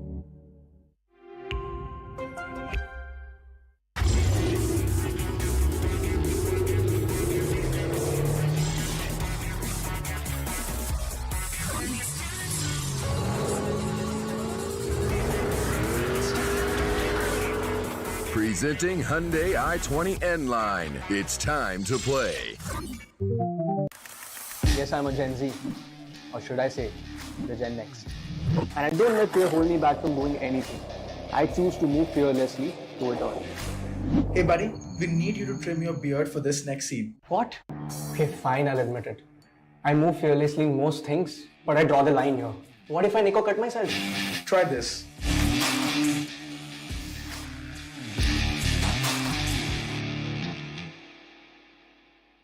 Phillips. Hit for my wins, I need my hands. This life is real, can't play pretend. Came off the bench, I get it in.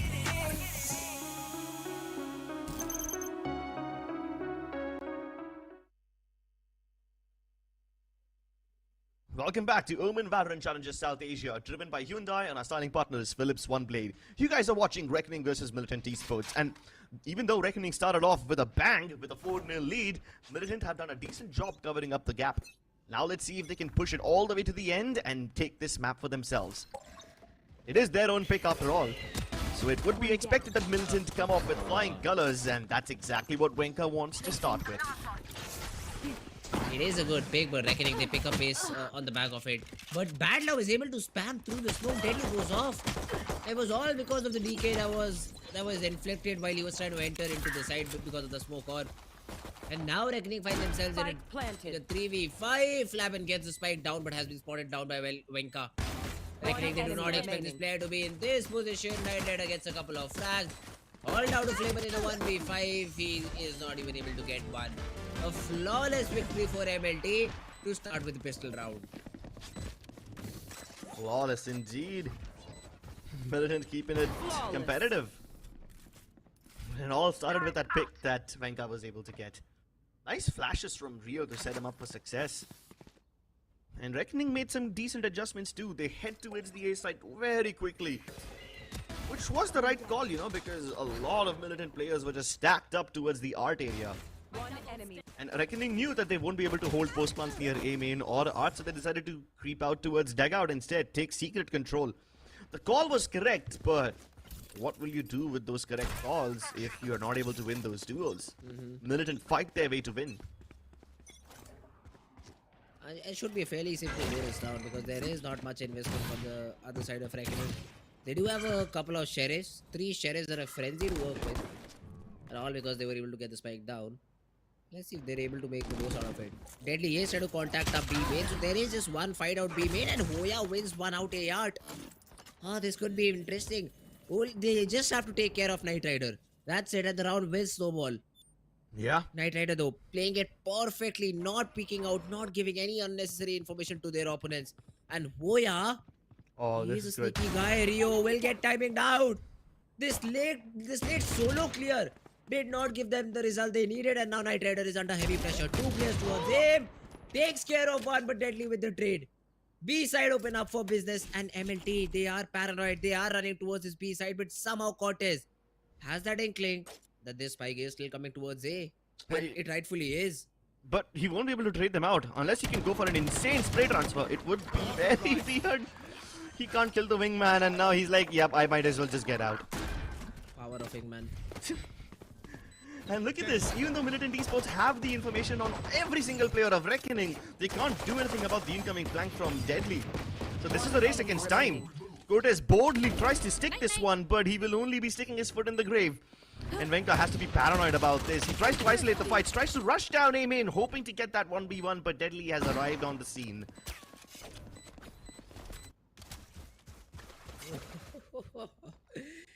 They just get thrifted right back, huh? That's how it is. MLT, they had the right reads. I still get it that you lose a player early on, but Rio tried to re-clear a art all by himself was not the right play.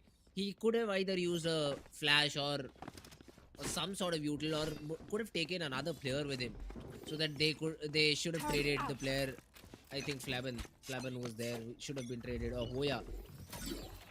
That did not happen, and then MLT was just put in a spin to just choose a side and rotate towards it. They even got the gamble correct in terms of I'd say Trish got the gamble. I'm sorry, not Trish. Cortez got the gamble correct.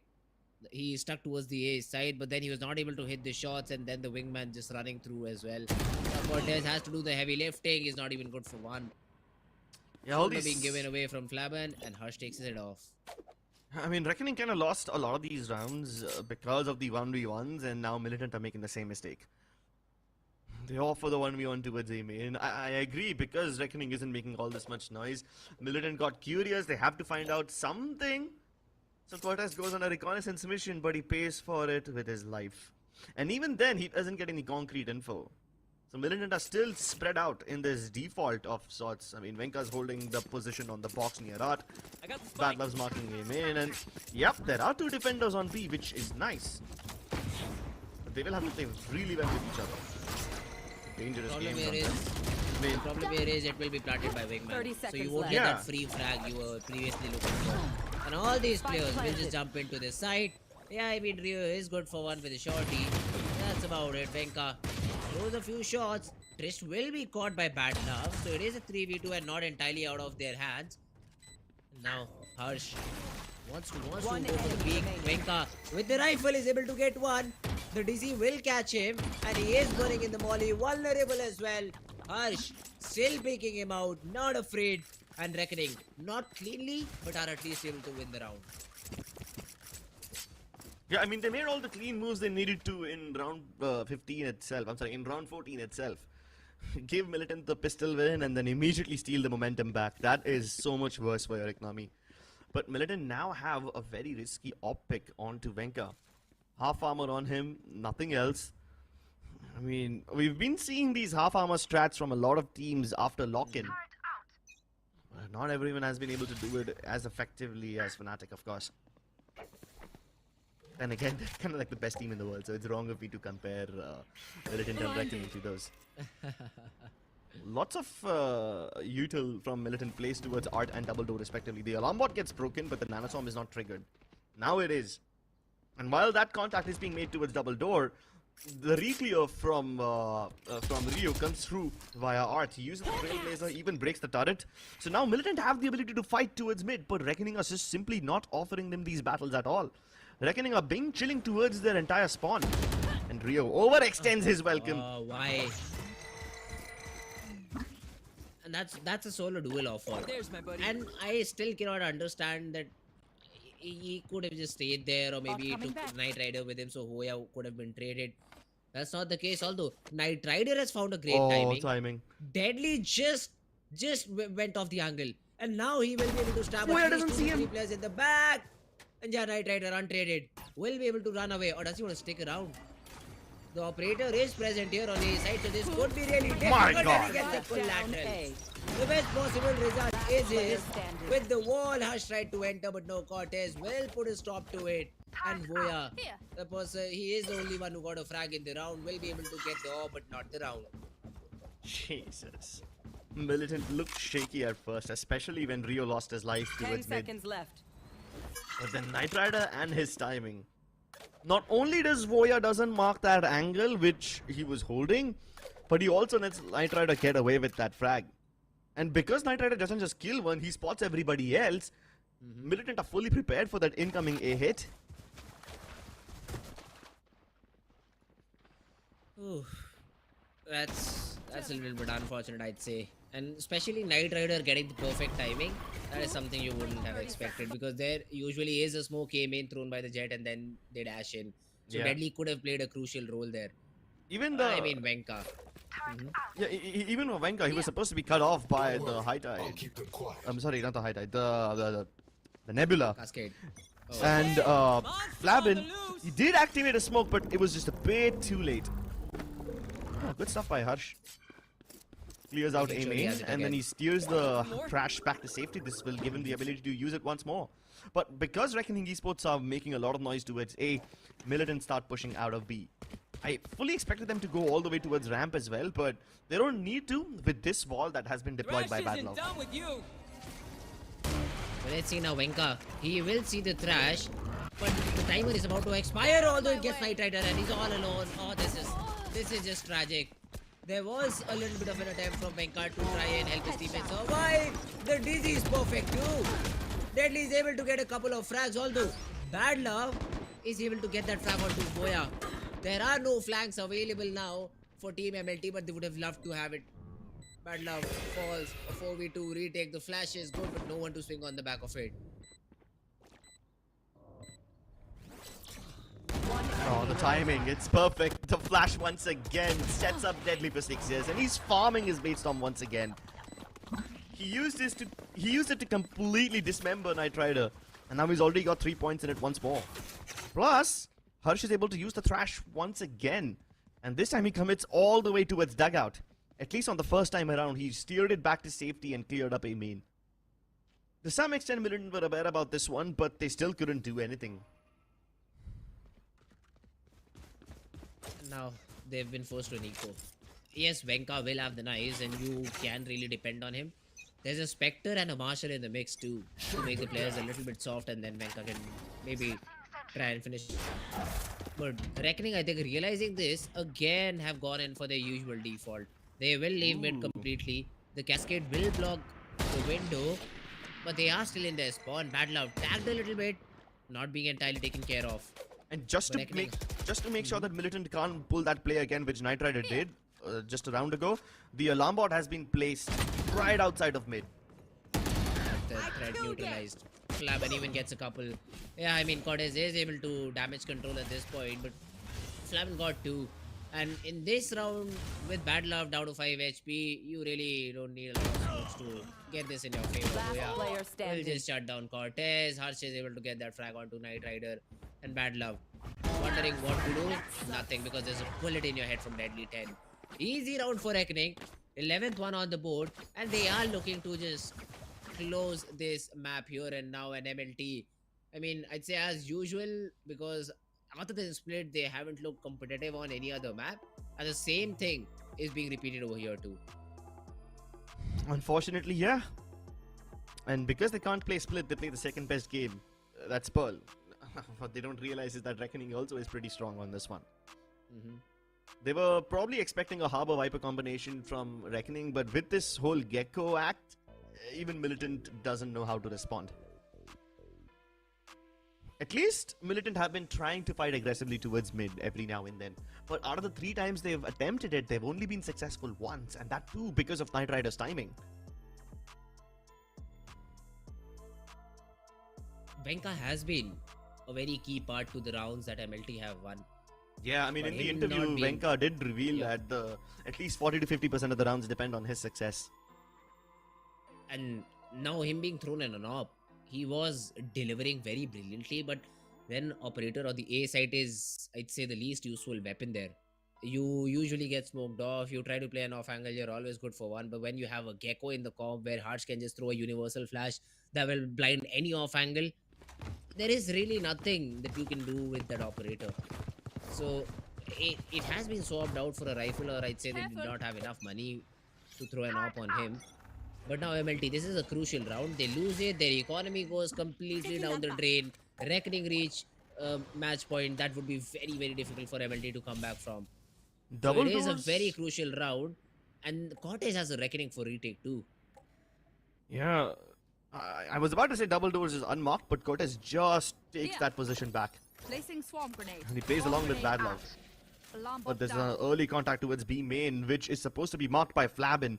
He's supposed to be the anti-lurk, and you know what? He's gonna do his job brilliantly. Does quite a lot of damage to the other guy as well.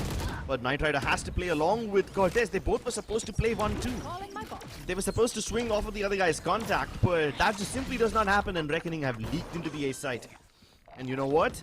They will go for that secret Spike control planted. once again. If Militant are able to win their opening duels over here, if Cortez delivers, then this round is possible. Otherwise, Reckoning will reach map point. Reckoning, they realize that if they all fall back to You A should main, the run. Reckoning will be very, very difficult to deal with.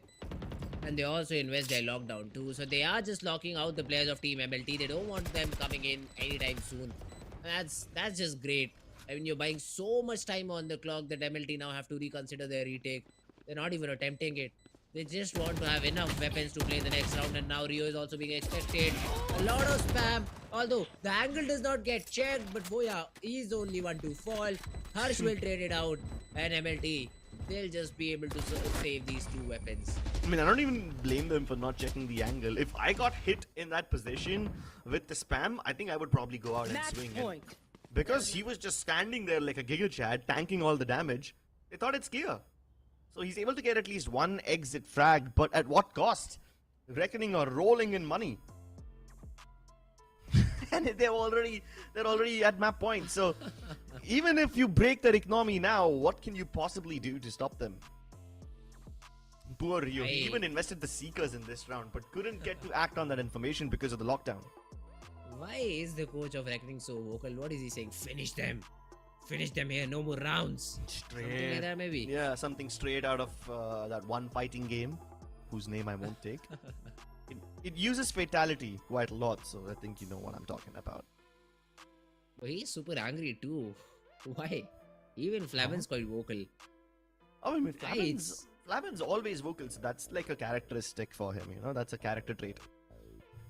But Reckoning don't want to give them any more chances. They know how important this game is, and it's the one game where they can actually build up their round difference. Their next few matches against teams like Revenant and Velocity are going to be quite close. Reckoning are recognizing the strengths of their opponents. So in order to build up a round difference, they have to defeat MLT with as dominant of a scoreline as possible.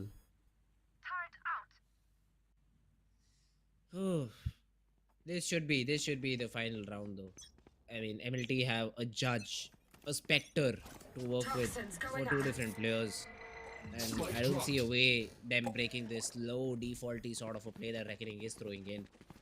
This time around, Deadly. With his support. Trist is there to support him. And they are just being given away control for free. No contention in art. You just have bad love throwing in from just holding their spawn, sort of spawn, or I'd say a link. But Reckoning have just got art for free, and now MLT is so paranoid they've stacked 3 players on A. That is the wrong call, because I think Reckoning, if they get this frag out bit, Bad Love will be the person who'll activate. What? But he misses all the shots. That's the worst thing to happen. He gets taken down, and now Hoya suddenly is activated too. He is trying to become active on this lurk, maybe get that frag on Rio. Although he won't be able to, and Reckoning are running back. This could be dangerous. Rio has a chance to convert this round on the back of his decision making, but he'll be caught. Deadly, it seemed like he knew. Did he hear the footsteps or something like that? But yeah, Reckoning. They get the 2 frags, and now MLT, I think it's just done. Oh my goodness, Reckoning bamboozled the hell out of Militant. The early presence of Militant towards A kind of gave me an idea that they know what's coming in, but as soon as the Cosmic Divide was committed by Flavin, Militant fell for it hard, especially with the flank coming in from Hoya. That timing was perfect, and he's able to create so much space for the team. Militant can face this defeat. They can still bounce back in the second game because it's a set, but maybe they can keep themselves alive right now, especially with Winker getting a frag. Knight Rider with the lockdown. This will force Reckoning all the way back towards Flowers and Dugout, but actually they're not falling back. They just want to go for the frags right here and now, and Wenka's able to decapitate them all. Oh, they tried. Now knows exactly where Harsh is. So he will be able to get into half or maybe even stick it. The molly is there. He comes out. The molly will burst through and he's able to dodge everything. But does he have enough time? My ult's ready. Oh, almost he had it. He has it. Not had, but he has the time. 0.12 on the clock and MLT. They still survive. The ace from Venka to keep Militant alive. This was such a rollercoaster round. Militant started off by using the high tide towards A main and Art, which kinda tells you that they're aware about the push coming in from Reckoning. But after Deadly got that first frag, And after the Cosmic Divide was committed towards the B side, Militant Esports kind of fell for the fake. They assumed that it's going to be a B side, which also led to Rio's unfortunate death, even though he was positioned perfectly for success. But on the back of Venka's heroics, his cold guy is able to keep them alive. Prevents Militant from turning into a cold corpse. But now Reckoning are making a contact play towards it. It's not that much of a contact play when you're making so much noise. But only the smokes have been committed towards Heaven and CT. The B-Link area is still open, which means the wingman can be killed. And it is. Night stops it. But now Flavin commits his body to the blunt. And he doesn't get killed, so Reckoning still have the numbers. It's gonna be a very awkward 5v5 fight. Ultimates, a lot available for MLT. Cortez's Reckoning would be the most impactful one, I'd say. Bad Love also has the pit, so it could be dropped to get the spike. If deadly not being expected. 1, 2, 3, he's just racking up those numbers. There should have been a trade which did not happen. And Reckoning, on the back of that 3k, are finally able to close the round this time around. And Flavin, he's just out with the pistol. Out with the pistols, in with the big guns. Reckoning Esports knew that play was gonna come through. And as soon as the Reckoning was committed, these guys set up Venka for success with a lovely flash. It hits Militant square in the face. As soon as they tried to come out of B-Link, they had their eyes blinded. And then their heads chopped off by the jet. I almost feel bad for Venka because he literally walked into his enemy's crosshairs. That Shorty should have been able to finish him off, but no, he just walks into his enemy's crosshair, even though he wasn't focusing on Venka, you know. He was trying to kill the third guy coming out of B-Link. That was quite a funny thing to watch. But Reckoning saw that play coming from a mile away. You can't use the Reckoning against Reckoning, if you get what I mean. Oh my god, one player just takes it on, huh? That's how it is. I think Deadly has to be the MVP too. And we were talking about this guy stepping up and he has to be set up. He perfectly was, and he perfectly delivered in the map too. Yeah, we'll break down this game with further detail on the other side of this break. And after that, we have Ascent as well, so don't go anywhere. Came for my wins, I need my hands. This life is real, can't play pretend. Came off the bench, I get it in.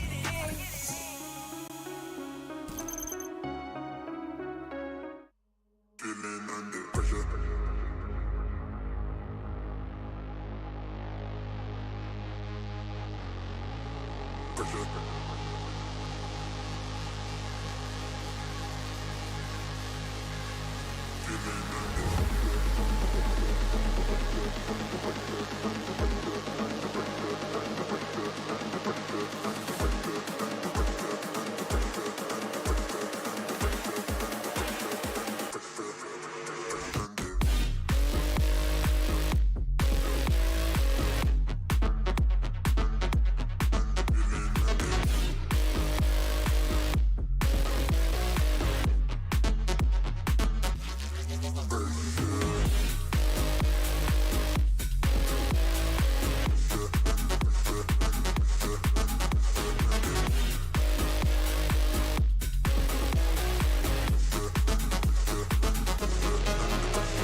Let's see if it is indeed helpful for them. Welcome back, our lovely YouTube audience, to NODWIN Valorant Challenger South Asia, driven by Hyundai and our Sonic partners Philips One Blade. Reckoning were able to win map number 1. They took Pearl without a lot of difficulties, and now Militant have to face the music on Ascent. If they are able to somehow win this one, we will go to map number 3. But if they lose this, well, then they don't have much to lose in the first place, because Militant's hopes of getting to playoffs are next to zero. Even if they win this game, they probably might not make it to playoffs, so they don't have anything to lose, which makes them very dangerous players. I hope they're able to somehow go out gracefully from this tournament by putting up a good fight. Hey, but if you talk about agent composition, I'd say Reckoning is throwing in some pizzazz that we were talking about. We have Hoya on the Sage. And MLT are also running a Sentinel, but that will be Knight Rider on the Killjoy. But the Sage, that is an interesting pick. How do you use it on attack? How do you watch your flanks on attack? All of these questions will be answered in the very first half, where Reckoning will start on the attacking half. It is, I'd say, a very default mid-control play coming in from Team Reckoning. There's a smoke down mid, and they bombard into the smoke where Hoya also headshot it. Badla will be able to get another, and then the players just flood out a shot. Harsh a little bit late to the duty because he was previously watching B mid, and all the players just got slaughtered in between. Now it's all down to Harsh, who won't be even able to see his opponent. Knight Rider will be able to take down Harsh. And MLT, a very quick start, a very positive start to the game. Pistol round is in their backpack.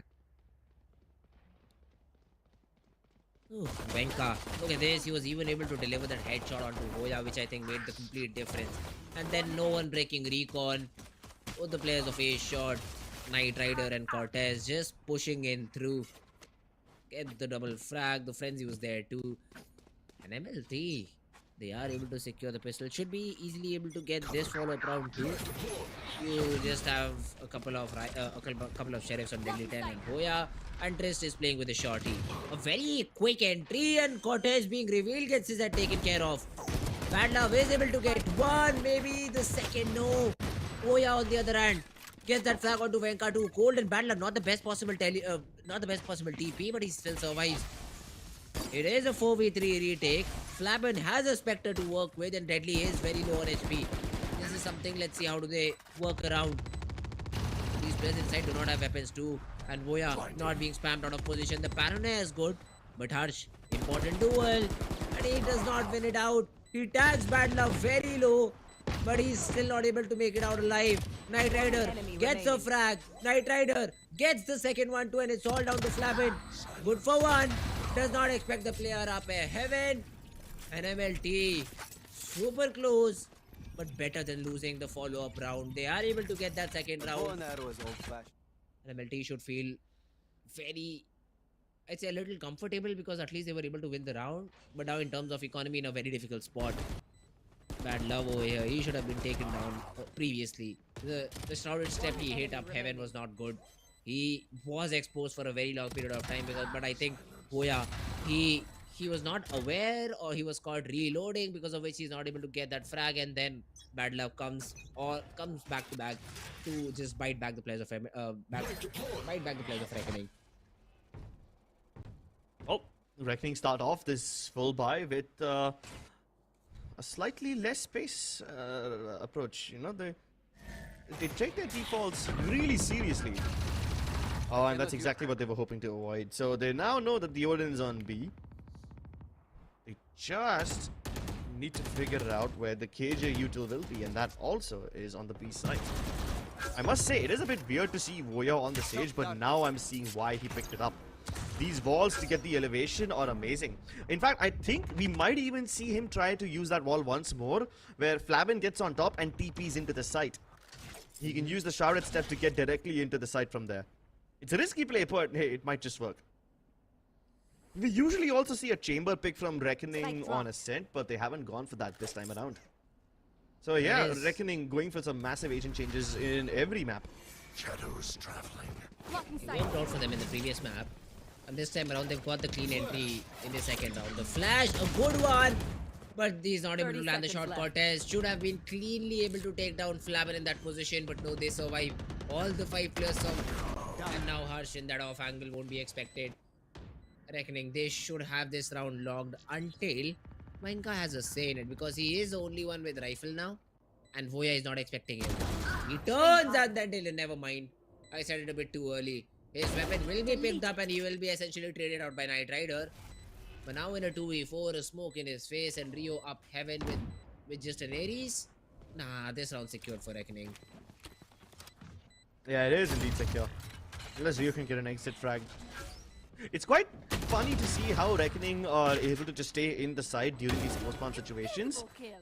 They almost never go towards A main, which is good. I mean, at one point when Knight Rider does get his lockdown, and now he has it in the next round, they won't struggle to get out of that area, you know? Reckoning, because they're playing on the site itself, the crossfires from them are deadly enough, and now that Knight Rider has his lockdown, Reckoning won't be able to play from the site itself. They will have to play somewhere either on A main or re-egress towards tree in order to deal with that. Okay, so now I'd like to see if Trist has done his homework, because that A shot lockdown that we're talking about can easily be broken down because of the nade he has. There is a very simple lineup from A main. There is a lineup from A side itself. So let's see if Trist has done his homework or not, and if he's able to break the lockdown using his fragment nade. It'll be important to see, because Reckoning are heading towards this A side, and the setup from Knight Rider is there too. So it could be difficult, but if they're able to get through it, they wouldn't be worried about lockdown. So yeah, let's see. Reckoning, they got themselves that round. They were able to get the first round for themselves. Or will they be able to follow it up? If they do not, they'll be forced to an eco. So it'll essentially be a 4-1 start, which would be a very good start for MLT. And even for MLT, the previous round was, I'd say, a bonus round, where they played with the same weapons. They invested a little bit of, I'd say, weapons here and there, although we're not able to save any of it. So they are also at a position where if they lose, their economy will be completely broken down to pieces. But I think Reckoning, they do have a better chance over here to win this round. And MLT, on the other hand, they have the right answer, they have the right players, they had the right setup until now, before the technical timeout. The 5-6 seconds of the minimap that we saw suggested MLT gearing up heavily for a hit, and Reckoning were going exactly for that. So let's see if that's the same case after this tech timeout is solved, after this tech timeout has been taken care of, and we do hope to resume the game very, very soon. For the 3 rounds that we have seen till now, MLT, they have shown I'd say, not improvements entirely, because 3 rounds won't be the correct spot to judge them on, but they've shown intent, to say the least. Because especially the pistol round where they were able to get one frag in the smoke, the dink onto Hoya, and suddenly a recon comes in and both the players A-shot push, disregarding the control for A main. So that was something that showed positive intent from the side of Team MLT, and let's see if they're able to carry it out in the 4th round. And unfortunately, we have to greet our old friend again, Mr. Technical Timeout. Always an unwelcome guest, but Exactly, never nobody likes unavoidable. We've had quite a lot of that today now, haven't we? We saw a big break in map 1 as well. Now we get this one too. It really does serve to destabilize the momentum of any team if they so catch it. But now that there's only been 3 rounds, it doesn't really stop anything, does it? At 3 rounds, I don't think any team will catch momentum unless you're aiming for a 4-0, 5-0 start. I think that's what Team MLT want. And they will be able to get it if they're able to win this particular round. And here, this is what I'm talking about. Venka gets one frag, the recon hits, and both the players of A-shot, look at them. Just running towards their prey, just leaving A-main alone that, yeah, we'll take care of A-main later on, guys. We'll first find these frags out mid. And then this round got a little bit sketchy, but MLT were able to control it. Knight Rider gets a couple of frags, and then Flamen left all alone. The spike not planted for him. I mean, Bad Love was left with just 13 HP. There was a chance he was able to have maybe an Ares in that situation, so he could have spammed through the box. But yeah, that was just not the case. And the support was available from Rio. And then this round where a lot of exits were found from MLT, although they themselves were not able to secure any sort of a rifle. But hey, damaging your opponent's economy, that's the best thing you can hope to do in a bonus round. That is correct. They did damage quite a lot. Now, honestly, I love the TP that we saw from the defensive woman over there. He was able to get across, which allows Flamen to not get another kill. Puts him in a much graver situation than he was in before. Since he was able to kill that Killjoy in that round, he thought, yeah, since nobody's on the spike, I can probably hold this area and then play as soon as they drop. But the Shrouded Step changed everything. He was then forced to kill the Diffuser. And from up top, the Ares just planted 1,000 bullets in his back. We don't get to see a lot of... Yeah, we don't get to see a lot of Ares now, do we? I'd love to see some Odin though. Yeah, same, but I don't think I've seen anyone pick up the Ares all that much. I mean, not just in VCSA, in any region for that matter. People just don't like that gun. Except for Jonas, I think no one loves it. And unfortunately, he's not playing over here, so yeah. Not much of Ares action. This time around, though, again, a very fast piece towards this A side. And look at this MLT, they're completely respecting it because they have the lockdown available for retake, but the recon was just brilliant. And then the molly too. MLT, they don't even need it. They do not even need the lockdown. And when all the 5 players are alive inside, how can a play like this be made? No and way. He's also expecting Harsh. Deadly gets a couple of frags overall, but leaves Hoya all alone. And he has to run to safety. He won't be allowed to because Rio just peeks out of A heaven, gets the frag, and MLT gets the round. Yeah, now you know why they were so keen on giving up this side. These microplays that they have are such good adjustments. The recon doesn't get broken. Of course, why will it get broken? It was thrown behind the players of Reckoning while they had already flooded into the site. So they won't look back upon the areas they've already cleared, you know.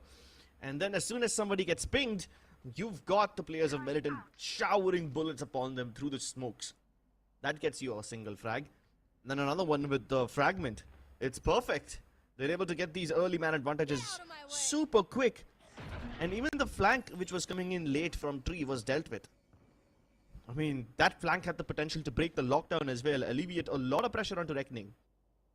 But now Reckoning once again have been thrown back into the economic slumber. They've got just one gun onto Voya. And even if he dies over there, he'll have his resurrection, so that's fine, I guess. Deadly with the blades, sharp as ever. But the judge, pot napping. Wenka wasn't too cold over here, he was just simply not present, but at least Bad Love is able to make up for his lack of action. But can they get traction over here, though? Rio has 2 people surrounded, but that's not where the spike is. The spike is already behind him. The ultimate from Flamen comes through.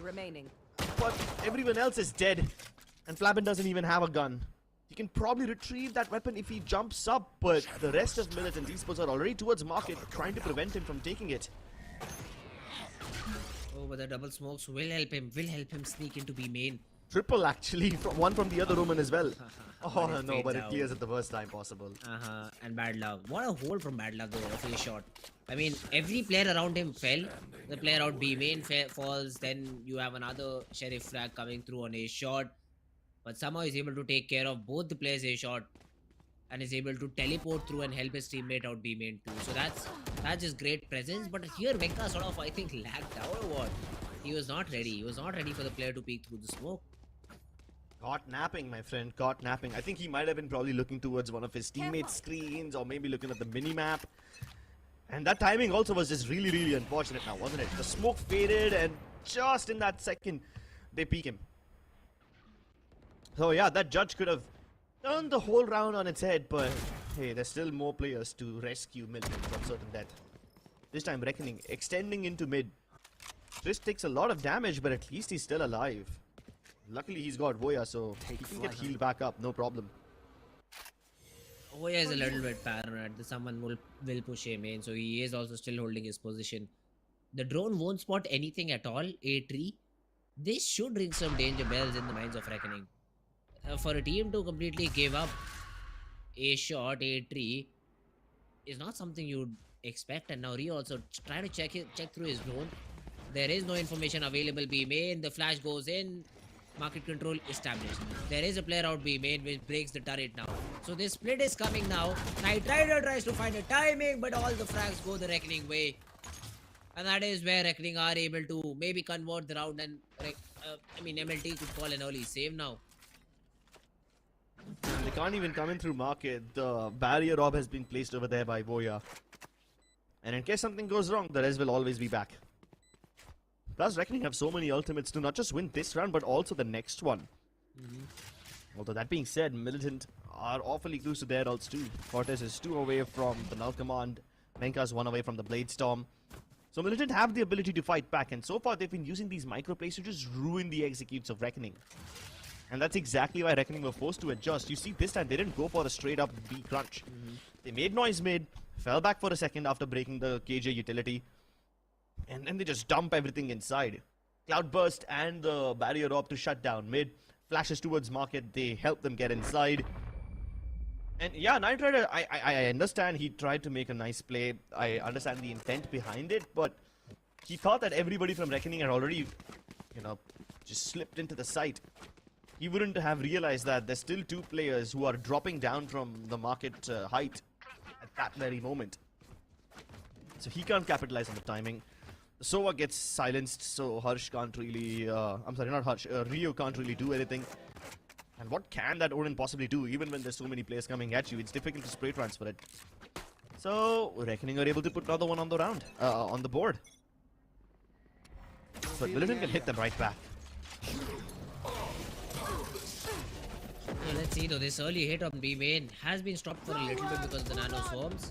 The Hunter's Fury will be invested too, and Rio has been coordinated. That's a frag to find. The CT player is also being taken care of, and once again, all these solo plays that Team MLT are trying to make inside. I'm not sure why, and now Hoya finally using the Grim Balls. I think Hoya just read our minds. This previous to the broadcast, I was taking up this point. Why don't we see some Sage Grim Balls being used in action? Hoya said, here it is. On the map end, it is just beautiful to see. That's not even one of those super fancy Grim Walls which don't give you even a hint. Yeah, that's a pretty normal one. But players are surprised because of it. Yeah, but Reckoning made this execute work so brilliantly. They smoked Market and the defensive spawn like any team would normally would. But instead of directly just heading into the site, they instructed Deadly to stay in the smoke, which means they were expecting another smoke push from Militant. Just like Knight Rider did previously, Reckoning saw this one coming too. And if anyone tries to come in from Market, Voya's height will be able to help him out get those frags easily. And if all of those goes wrong, if all of that fails, the Null Command and the Hunter's Fury will clear out the backside at the very least. Then all you have to do is worry about the retake players who, quite frankly, won't have a say in that round. There's the timeout. Look at their money. 3,300 for Bad Love, 25 and 27 for Cortez. So I don't see them buying into this round MLT. Or maybe they can. Maybe you have a Bulldog being dropped by Venka to Cole, since he already has that operator, and the third player somehow forces to a Spectre or a Stinger with all the util they need. But then MLT would be all in. And if Reckoning win even that round, it'll be a 4-4 score line and you'll be kicking yourself, as you'll be forced to an eco. And once again, Reckoning would have made a good comeback into the half. Down 4-1, it is a mere 2-round, it is a mere 3-round deficit when you're up 4-1. But it has already been covered. You've already got 2 rounds, Reckoning, and that too in convincing fashion. So it was not like you dropped a lot of weapons or you won on behalf of a clutch. It was always a team effort. It was always capitalizing on the individual duels that are being gifted to you by Team MLT. And I see really no reason for MLT to do it, for MLT to push through smokes, for MLT players to make a play. But somehow it is still being done in the previous 2 rounds. And Reckoning have punished them for it. Wait, Bad Love on the op? Okay then, I kind of expected either Venka or Knight Rider to pick it up, but I haven't seen Bad Love op. So, yeah, this should be fun. Venka has the Nice and Knight Rider has the Vandal. So I think it was Bad Love's chance to now shine. Yeah. He has positioned himself a main and throws a smoke and throws a one-way too. So how do you really counter it now? I mean, your operator is essentially useless. Harsh drone though will be completely nullified, so no information of A shot will be given to you, my boy. And there is a 3-man stack by Team MLT on this A side. So let's see. Reckoning for now, we're just poking and prodding and waiting for any sort of response, which will be now given by Venka to Cold. And as the name suggests, he's just too cold and is able to drop Harsh on his feet. Yeah, but Harsh was one of the only players towards that area. And now that Militant kill him, they might just assume that nobody else is headed over there. Unless this comes through. And there's an easy counter to the resurrection. Just throw in the Hunter's Fury, put Harsh back in the grave, and a bonus onto Deadly as well. And then Knight Rider is also sort of half-checked over there. Oh, MLT, they pull out a Thrifty. A great way to start the round in terms of Venka just getting that frag and even closes it out. Sheesh. Beautiful round from MLT. But then again, the mistake has been committed from Reckoning. Yeah, they were that's too correct. shy. They were too shy to push aside, which was working for them in the past 2 rounds. I mean, previously they just very quickly hit a particular side and were able to win the round on the back of it. But this time around, I mean, for some reason they went slow and just got picked apart one by one. I mean, that slow wasn't even the biggest problem. The biggest problem was that they were also indecisive. Let's fly. I mean, they were just kind of hoping to make on-the-fly adjustments, which is understandable. They are a very fluid team, but you have to respect Militant enough to make those counter plays. Some of those plays was very readable from Militant. They didn't even have to make an effort. Venka won't be able to dash back, but he can still beat Lethal unless the flash comes through. Yep, now he's supposed to reposition, but the fragment won't burn him. Now that he's not suppressed anymore, he can get back to safety. B-main is going to be a problem. A peek from Voya from the other side catches Venka off guard. And they've also taken mid, so now Reckoning are in prime position to crunch onto the B side, but that's not where they are headed. Look at the position from Flabin. He's hoping to catch someone off guard. The defaults from Reckoning are still active, and now Flabin will show us exactly why those defaults were super effective. Rio though, the re-clear out B main is huge. This will help Team MLT to find something. But the trade is not there. Tristo is able to take care of Knight Rider and finally Deadly arrives. It is all down to Bad Love. And the TP is good, but he's not able to find the spike. If and only if he finds the timing onto Deadly 10, it could have been an interesting round. But now Flavin marks the angle. CD and Market is being washed out by Tris. Should be a Reckoning round through and through. Yeah, I was so afraid over there. Dude, Militant had a lot of good chances, you know, but Reckoning played this to perfection. Every single mistake they made in the previous round, the indecisiveness, the inability to trade, all of those were fixed over here. They spread out on a default, just like they did in the previous round, but this time, everybody is just so adamant on hitting these shots. They really put pressure Deadly 10. They forced him to vacate mid. And while the op can be a big deterrent to anyone peeking out from B main, if Hoya's already on the other side, Deadly won't be able to position his crosshair appropriately. Let's see the Venka. They had enough money to get him another operator and bad luck. Right. He is just able to get that frag for his name. Now MLT, they find themselves at the numbers advantage. The flash will be perfect too to buy some more time. The dash up draft. Deadly's already up heaven, but he'll be taken care of. And then the shot. Down A. Oh my god, Venka's just playing with Reckoning now. Trist, he is in a tough spot. Bad love, great paranoia, and he's able to get that frag on too harsh. The split is not allowed at all. And once again, MLT, yes, the duels bent their way, but overall, the small micro adjustments they made were just perfect. Knight Rider will close out the round, and MLT, this is their 6th one on the board. This time around, it seems like MLT have come prepared. They have performed even better as compared to on the map of Pearl. And look at this Venka. And then the switch out of Shorty. My god, was this beautiful. Bad love. He exactly knew the paranoia was the perfect piece of util in that position. And then Knight Rider swings off of Cortez. A good round and forces Team Reckoning to call a timeout. The words should be simple from coach. The fast hits were working, guys. Let's just resort to them. Our fast hit on A worked out beautifully. Our fast hit on B worked out beautifully. Why change? Why change what's not broken? And Reckoning, if they resort to again a fast piece and they do not find that operator on the correct side, they will be blessed. They will be blessed with the complete side open. And the post plants have been beautiful from Reckoning. Only once, I think, in the round after pistol is where Reckoning lost to the post plant scenario. Every time they get this spike down, they are the ones favored in the round. And let's see if that adjustment comes in through or not. Reckoning. MLT, though, on the other hand, they have got 6 rounds to their name, and they're looking for more. They'll take any more rounds they get. And there will be put in some words will be thrown in that, guys, please be ready for a fast execute towards any of these sides, because that's exactly what was working for Team Reckoning. But no, it's again a slow default. With the help of the recon, Reckoning is taking space up rapidly. A shot, and the drone will completely clear a tree. You only see Cortez on the back of that drone, and you know that there will be players out A main. The null command gets popped in by Cortez just as a response to all the util being thrown in, but Reckoning, they finally head towards this B side, and it is fairly less defended. The crosshair gets broken down because of the dash, but the Odin is still alive. Rio, good for one. The paranoia is beautiful, and Voya swings on the back of it. Another 4v3 found, another retake situation found, and Flabin will find that headshot onto Venka too cold. That is the round done. The weapon should just be saved, and it won't. They tried to attempt it, but Reckoning, the timeout works beautifully. They sell a little bit of a fake towards at A side, which did draw some rotations. And MLT, they fall for it. They fall for it hard, and now have no money to work with in this final round of the half. Look at that, a half shield for Rio. I mean, Bad Love cannot even buy a rifle over here.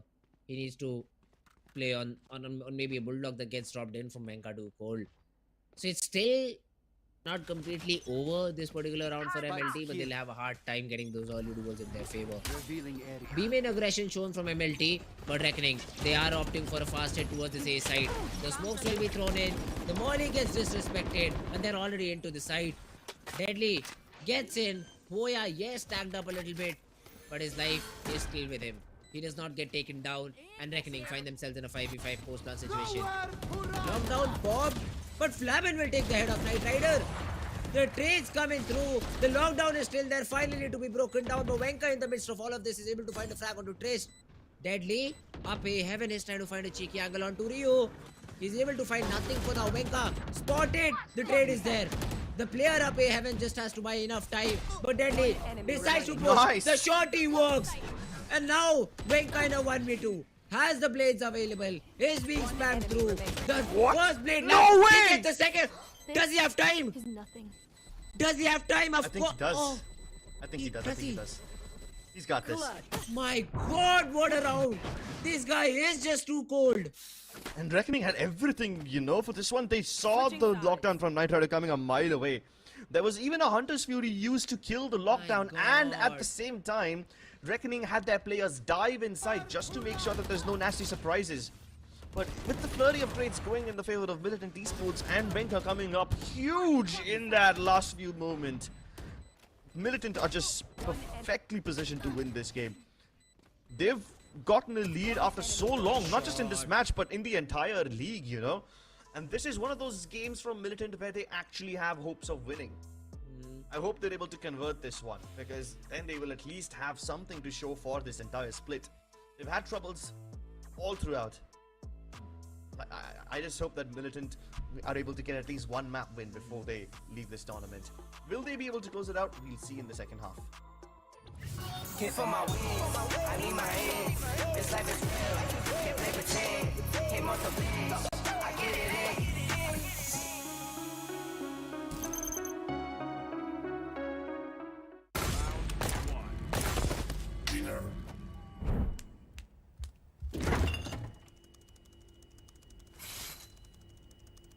Bro, fridge meat के लिए, heat के लिए नहीं. Bro, this graphics card is making my frames drop.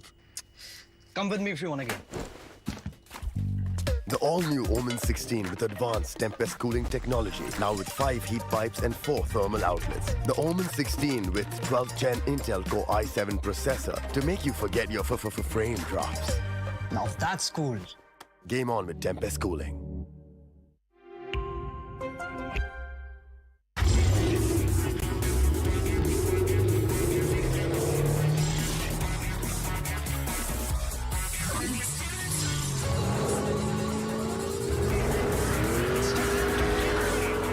Presenting Hyundai i20 N-Line. It's time to play. Yes, I'm a Gen Z, or should I say, the Gen Next. And I don't let fear hold me back from doing anything. I choose to move fearlessly to it all. Hey buddy, we need you to trim your beard for this next scene. What? Okay, fine, I'll admit it. I move fearlessly in most things, but I draw the line here. What if I Nico cut myself? Try this.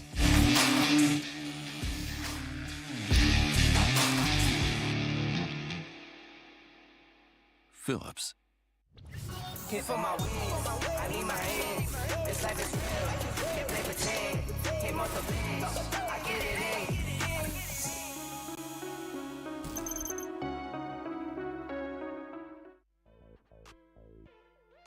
Alright, welcome back ladies and gentlemen to VCSA Challengers. We are back into the game with half number 2, and we do see Team Militant in the lead this time around. It is a change, but let's see if they are able to keep up with it and maybe win the map so that we go to the decider, we go to the final map of the day. It'll be interesting to see, and let's have a look at the setup. It is going to be a simple defaulty setup coming in from Team Reckoning, but Militant, they want to go in fast towards this A side. And unfortunately, Reckoning have the one agent that can kill your base, that is the Sage. Oh, but the dash from above still comes through. Venka not able to get the value that he wanted. And this crossfire on the other side of this barrier orb is just so brutal. You can't clear it. Even if you break all the blocks of the barrier orb, you still have to go through the smoke. And if that isn't enough, there's flashes on top. The shock darts will do absolutely nothing. Boya still poised to perfection. He's gonna swing wide now. No way. Are we gonna get to see a knife? He was run out of bullets and he gets sliced. At least one. Yeah, at least he slices back, you know. So if you're gonna throw salt onto his wounds, he will sprinkle some back in your face. That's good. That's a good thing to, you know, achieve for Rio over there. At least he does not get completely humiliated since he got burned with the knife himself. And that's great. But yeah, this crossfire not being broken down, and then you also had some support in. So that was a great round. That was a great round coming in from Team Reckoning. They identified that there is a threat of B main, and instantly there was a wall from Voya, and they all played aggressive on the back of it, because sometimes you do see the Sage just falling off, falling back, and then playing with the slow orbs. This time around though, Venka has been spotted down, but Voya is not able to land those headshots. Even Venka playing it safe this time around, all alone. He is the only person holding B main, so it did make a lot of sense for him to fall back, and there is a wall instantly towards the mid side. Again, look at this economy management that is coming in from Reckoning. Deadly and Voya are playing on these pistols, whereas rest of the players have upgraded their weapons. Now they shouldn't matter a lot until unless we see some crazy shots being hit by Team MLT or maybe even Rio with a Marshall. There's even a drone to clear out B main. Won't get any information. And Venka can sneak. He has the timing right, but Voya draws out the weapon in time, gets the first frag, and again puts a stop to MLT's push. Yeah, but Militant still have a timing window. The smokes that they have used are about to run out, so they better go now. The recon is amazing. Voya is able to get one. Not the person who he targeted, but he's just going so absolutely berserk, man. Oh my goodness. I feel so bad for Militant right now. They had to go through the ringer to get to the site and then haven't been able to plant yet. It's only 20 seconds left, so Reckoning are gonna dive in. No escape. At least they have a Spectre now, so some firepower is added to the mix. Oh, the flash is beautiful though, but no one comes out. That's a difficult thing, but yeah, I mean, the double peek is beautiful too. Deadly. Makes work short, gets both the frags. And it did look a little scary once that Spectre was recovered. But yeah, they're able to close the round irrespectively. Strike at their weak points. If one link breaks, the rest. Yeah, Reckoning Esports have been so good on these B-site holds. Militant are not able to get their foot in the door, let alone get to the site. And now this is a little bit of retribution, isn't it? Militant were able to secure a round on the back of a similar play when they threw in the recon dart and they were able to get a couple of kills with the smoke. That happened on a shot. And now they face a similar situation on the B side as well. So Reckoning are basically giving them a whole tit for tat treatment. The knife though will force the remaining two players of Team Reckoning to leave out A main, and because the Omen is suppressed, there is no smoke available. So now it has to be thrown in closer to it. The Molly to try and buy some time. This does not know the player is already so deep in. Now the second player of Reckoning is not noted, but finally Venka turns around, but only turns around to see that his whole team has been just sniped away from a distance. Deadly with a 3k and brings it to a 3v2, make it a 1v3. He's on for the ace with this op. Has the Blinkstorm, my guy, just go for it. You have the double up draft too. You can try and go for the ace. Knight Rider is all alone and is trying to, I think, group back or maybe go back towards the B side. But hey, Reckoning are poised to win the round now. The only thing that Reckoning need to do now is stick together. They can't afford to give away 1v1s to Knight Rider. They're all positioned towards heaven. They might even consider that Knight Rider is already on his way towards the B side, but they hold on to their horses. They hold on to the A side. Calling my bot. They know that Knight Rider will outbrain himself. He will end up overthinking this one. And now he has to break the door if he wants to get there on time. He can't hope to kill all these people on heaven. Gets one. But yeah, that's where the dream ends. And Reckoning. What a round. What a round from Deadly 10. I don't know how he just kept peeking through the smoke, through the A heaven smoke and getting those frags. But hey, it worked out flawlessly. And all because of that economy management, man. All because of that economy management. They again throw that orb onto Deadly 10. Exactly similar to what we saw from them in the map of Pearl while they were defending. And this time it just works out as a charm. Third round operators just hit different.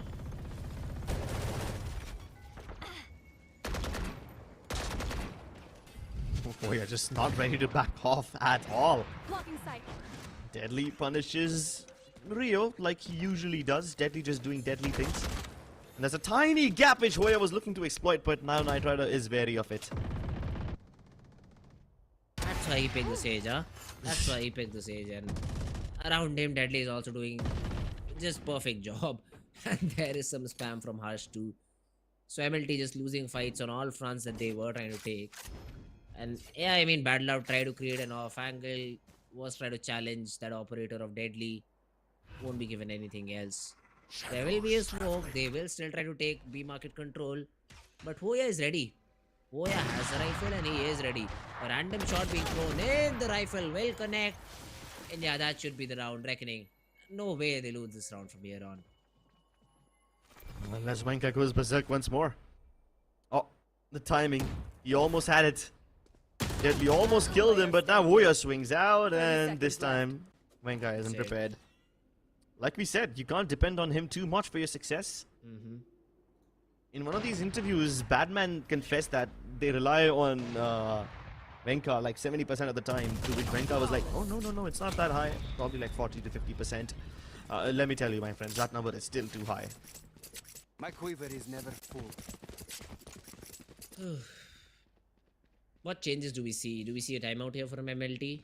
I know it would be a little bit too early, but you started off the half on a 7-5 note, on a promising note to close this map in your favor and push us to the map of Bind.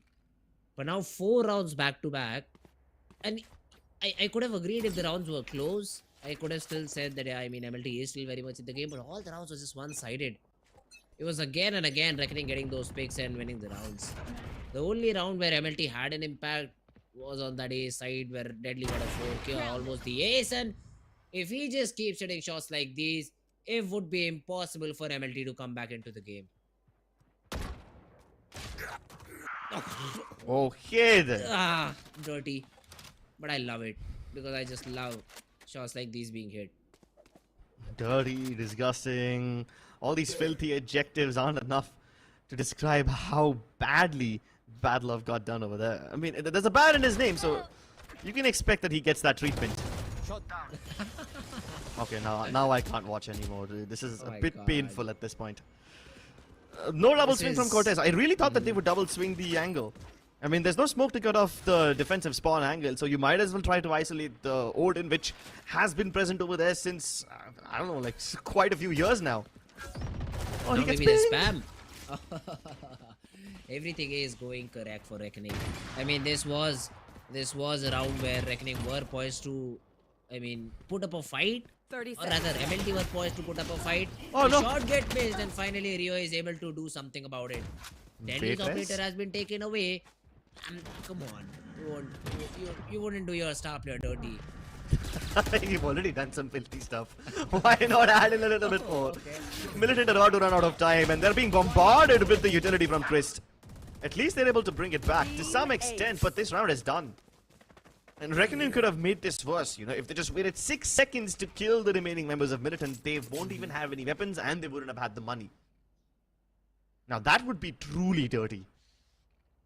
See, the thing that is good here for MLT are the ultimates. Every ultimate is ready. I mean, Knight Rider, even if he gets an orb, his lockdown will be available. And Venka, we've seen this guy do literal magic with this blade. And I wouldn't be surprised again if we see something like that happen. But then again, your team has to put in some effort and get either 2 or 3 frags early on to support you and help you set up. And once again, the operator was challenged and Bad Love comes out on top. The headshot gets landed and suddenly Hoya is activated because he wants to get the press. Knight Rider challenging the angle and gets the double headshot onto Hoya. So finally some things are going good, but then the operator from Knight Rider will also come in. Harsh did get a trade, but Knight Rider answers back in kind, puts Team Reckoning in a 2v4. Scanning ahead. The rest of his team can't join because of the barrier up, so they are slowed down a bit. It would have been a problem for them if Reckoning were already present on site, but they are lucky this time Reckoning have already called a save. I mean, they do have money, they can attempt. Deadly has 7k in the bank, Voya as well. So it's not like they can't let this round go entirely.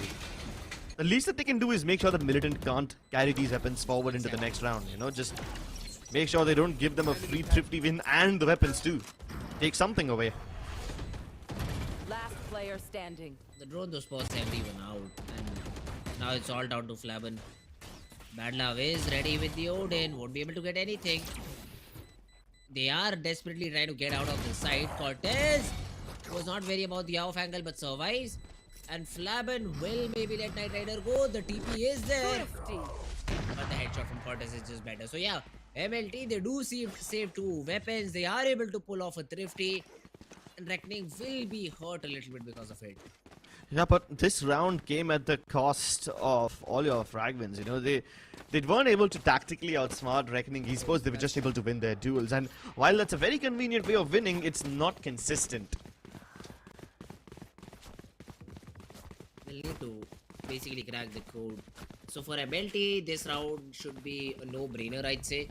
Throw the lockdown, just cover the gap with the Hunters, Fury, and maybe Cortez. Also props his Null Command as an insurance policy. Should be a straightforward round. Let's see if it is or not. The knife lands, the player is suppressed, the Null Command being thrown in too, but there is a headshot even before Venka was entering into the site. Now, try to break the crosshairs. The frags just go the way of Reckoning. Once again, they disrespect the smokes. The timing of the push is not there for Team Militant, and Reckoning take the most advantage out of it. Trist is farming over here, and man's almost about to get another one. Fragment doesn't land all the way inside, but Knight Rider is now blind, and even Deadly wants a little piece of the pie. This game is somewhat headed to an end. Tactical superiority, mechanical prowess, everything that Reckoning possess is now being used against Militant. The only saving grace that Militant have are their ultimates. And Cortez did use his Null Command, but it still did not help because the barrier orb's already present, smokes can be used. And that is like a massive full stop to your push. If Militant are too stubborn to challenge all of that, then they will get sprayed down in quite a brutal fashion too.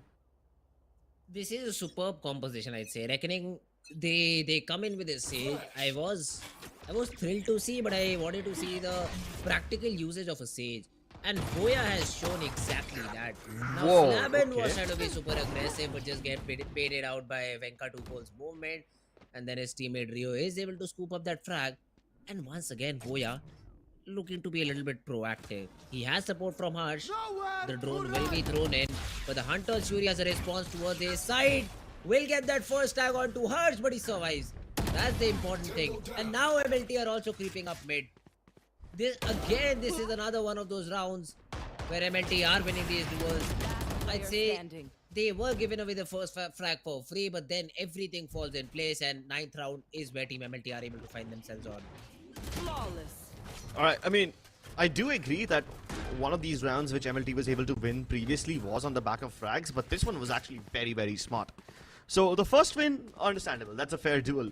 But you see the Hunter's Fury being used so proactively. As soon as Harsh activates the drone, the Hunter's Fury is sent in to kill that Sova in that position. They expect where he would be and they throw in all the laser beams. They don't get a kill with the Hunter's Fury, but that's a different story. And that's still fine because Militant are able to convert all those all those fights in their favor towards 3. Plus, at the same time, you've got a lurker coming up towards the top of mid. That's perfect. He's able to kill Deadly 10. Oh, Chris breaks the turret with the Phantom, not the AWP. So they probably might not expect another AWP in the hands of Deadly, at least not this soon. Knife will give away Venka's position. He is just trying to jump spot and see if that operator is positioned here or not. But MLT have other things in mind. They want to hit this B side, I think. Some util being invested over here. The jump peak was there and Cortez even gets tagged through. 120 tag but does not take him down. The operator though is spotted now. It instantly is, I think, trying to fly back. You should run a little bit towards Pizza, but they do not have anything watching Pizza, so the operator needs to be continuously be put there. Lockdown gets invested, and yes, it is. It is a fake, and Flaben is sticking around. Now, the frag is everything he wants. If he gets that frag, that's where Flaben can be activated. Trist, what's the player? Flaben has to give away this position, has to give away the side. And I think MLT, they will play this as a retake situation. Now, even though the spike planter is in the site itself, the rest of his team aren't anywhere with him. There's still 2 people stuck towards B main, and Knight Rider can make a massive difference over here. He can at least get 2 frags at the minimum. First one down, now his position's revealed. The Odin is able to spray him down at that range too, and Deadly now pops off with the knives. It's all up to Rio. He started this, he might just make it possible with the double. A bait race comes through, but he's bringing everybody down! My God! The ace for MLT Esports, and Rio keeps them in the game. What a spray! And not even traded! I think he got dinged. 140 dink is what he had. But after that is able to kill everyone.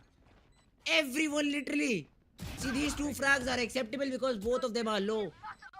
But all these players are relatively healthy. And somehow the shaky spray connects. Rio gets the ace. And Militant win a round which they had no business winning. Jesus. I mean, what did Reckoning even do wrong over here? On paper, they had everything going for them perfectly. Knight Rider's flank was very risky, you know, because it all comes down to timing. And sure, Knight Rider gets one, but that's not the thing that breaks the camel's back.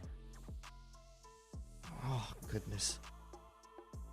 Rio made the previous round also very possible, and now this time, he was the only one who got to the site quickly enough.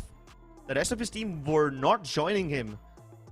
Yes, I can understand that he's able to take a risk and go into the B side directly, fully expecting it to be clear, because why wouldn't it be? They've committed a whole lockdown for the fake, so it is natural to assume that the B side would be clear. But if for some reason if it wasn't, then the spike would be down in the B side, irrecoverable for Militant Esports. So that was a massive risk. Plus, our went in.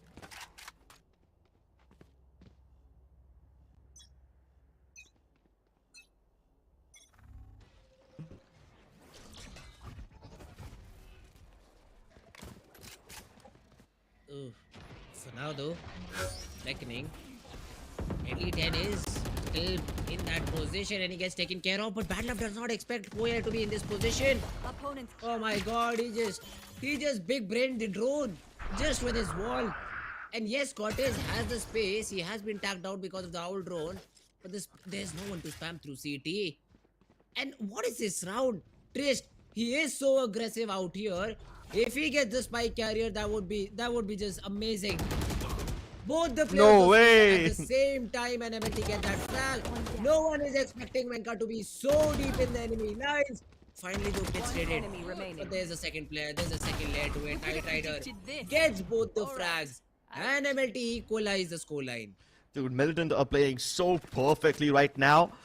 I admit that the position from Voya was actually quite smart. Nobody would expect a Sage to be ahead of her own barrier orb. And he's able to get this frag fair and square.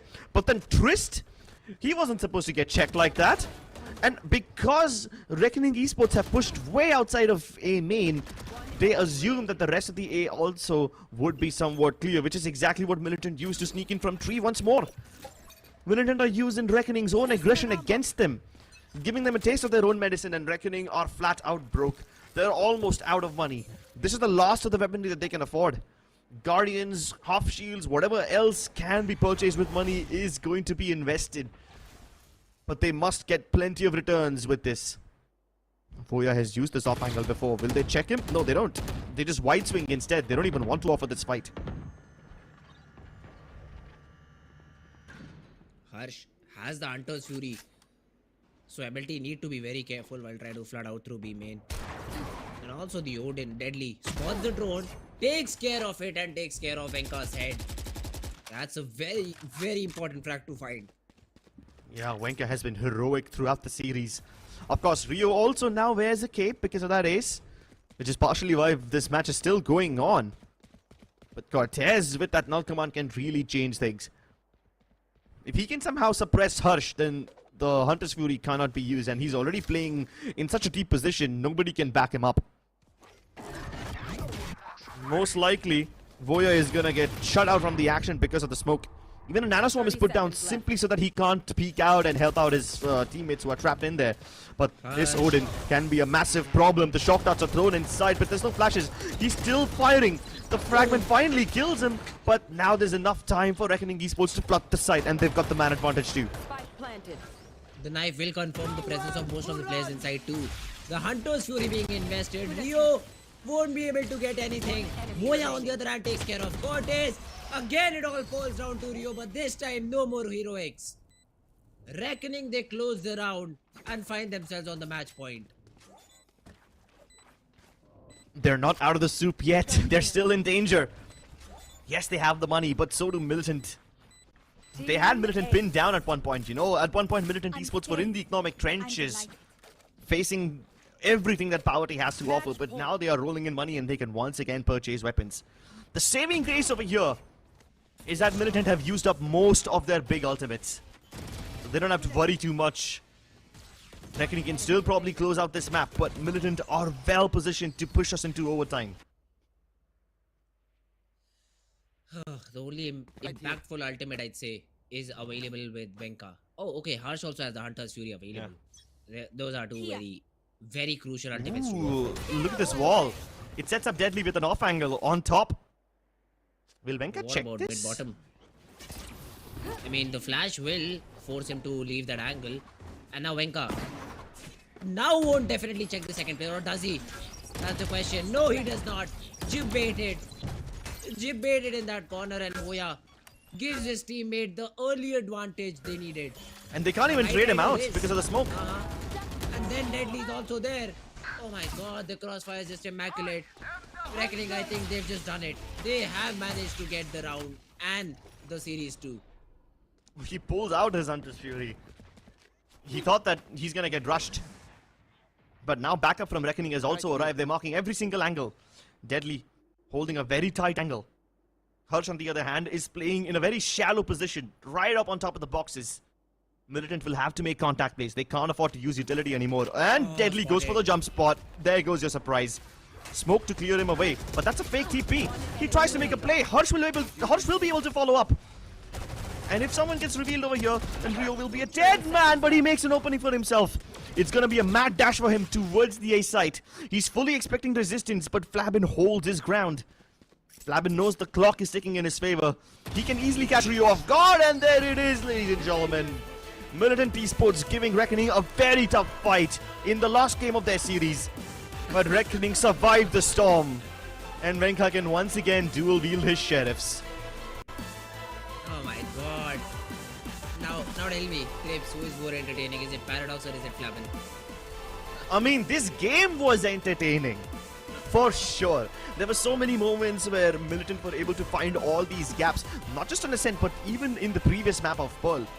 They were able to get their lurks into very deep posies, which gave Reckoning quite a difficult time. And I must say that Reckoning weren't prepared for that one, because it happened not once but twice in the same game. In the same half, actually. But despite all their heroics, despite all their efforts, MLT Esports will lose 2-0. They will exit the tournament having lost all their series and have only one map win in the bag. Reckoning, on the other hand, are now prepared to face the bigger teams. They're prepared to face Velocity and Revenant. The easy part of their journey is over. Now an arduous journey lies ahead. Their playoff spot, it's still very much in question. Oh, that's definitely true. And I mean, I'd love to see the follow-up games. Revenant and Team Velocity, please be ready, because this team of Reckoning will not spare you from any of their wrath. Yeah. We'll discuss about this game in more depth, and we also have an interview on the other side of this break, so don't go anywhere. Came for my wins, I need my hands. This life is real, can't play pretend. Came off the bench, I get it in.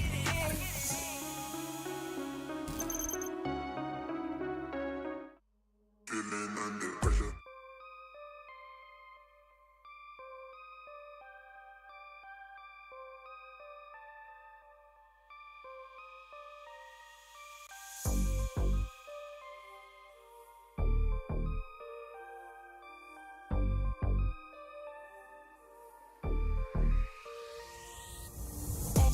On track, now we gon' way up.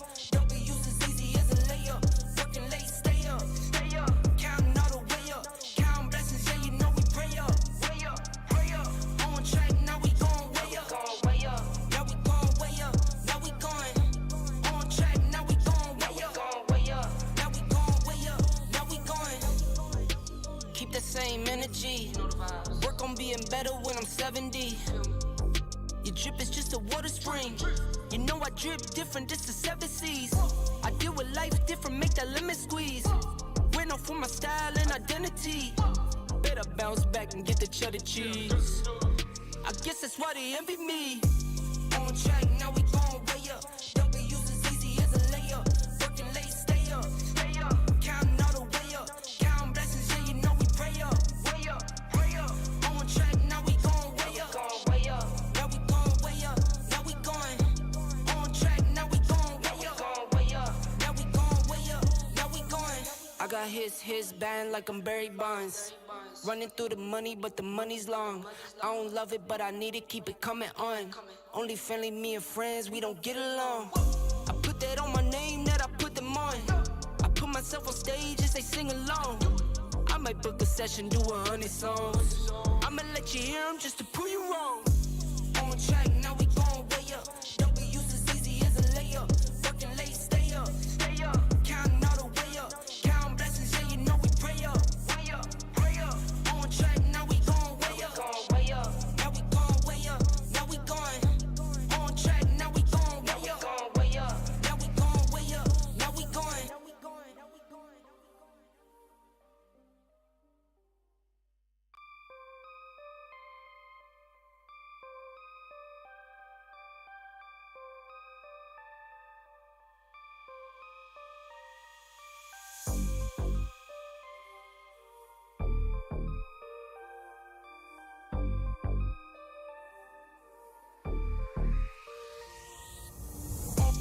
On track, now we gon' way up. W's as easy as a layup. Working late, stay up. Counting all the way up. Counting blessings, yeah, you know we pray up. Pray up. On track, now we gon' way up. Now we gon' way up. Now we going. On track, now we gon' way up. Now we gon' way up. Now we going. Keep the same energy. Work on being better when I'm 70. Your drip is just a water spring. You know I drip different, just the 7 C's. I deal with life different, make that limit squeeze. Went off for my style and identity. Better bounce back and get the cheddar cheese. I guess that's why they envy me. On track, now we gon' way up. W's as easy as a layup. Working late, stay up. Counting all the way up. Counting blessings, yeah, you know we pray up. Pray up. On track, now we gon' way up. Now we gon' way up. Now we going. On track, now we gon' way up. Now we gon' way up. Now we going. I got his band like I'm Barry Bonds. Running through the money, but the money's long. I don't love it, but I need it, keep it coming on. Only friendly, me and friends, we don't get along. I put that on my name, that I put them on. I put myself on stage as they sing along. I might book a session, do 100 songs. I'ma let you hear them just to prove you wrong. On track, now we gon' way up. W's as easy as a layup. Working late, stay up. Counting all the way up. Counting blessings, yeah, you know we pray up. Pray up. On track, now we gon' way up. Now we gon' way up. Now we going. On track, now we gon' way up. Now we gon' way up. Now we going.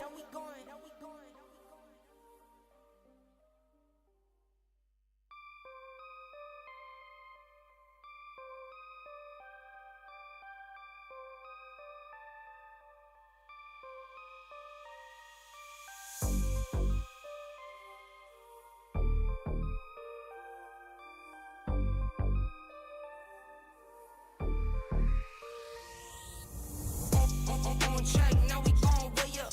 W's as easy as a layup. Working late, stay up. Counting all the way up. Counting blessings, yeah, you know we pray up. Pray up. On track, now we gon' way up. Now we gon' way up. Now we going. On track, now we gon' way up. Now we gon' way up. Now we going. Keep the same energy. Work on being better when I'm 70. Your drip is just a water spring.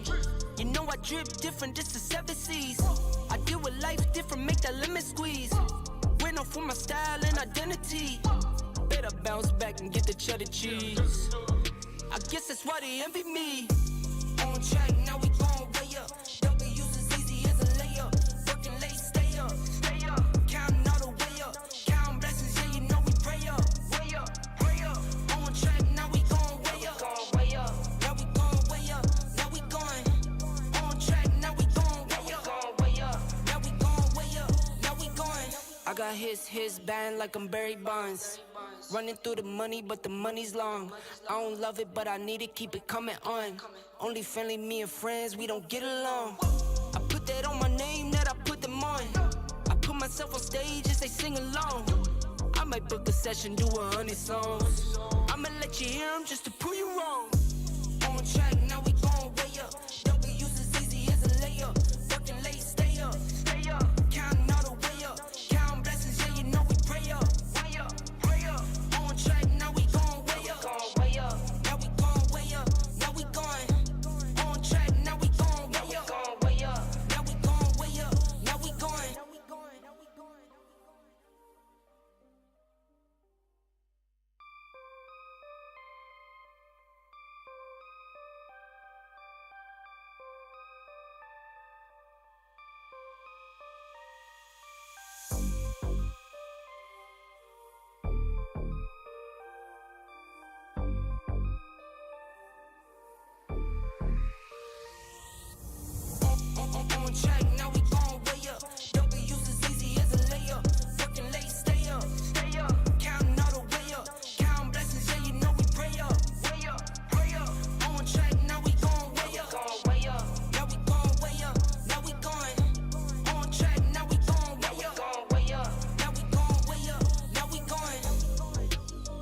same energy.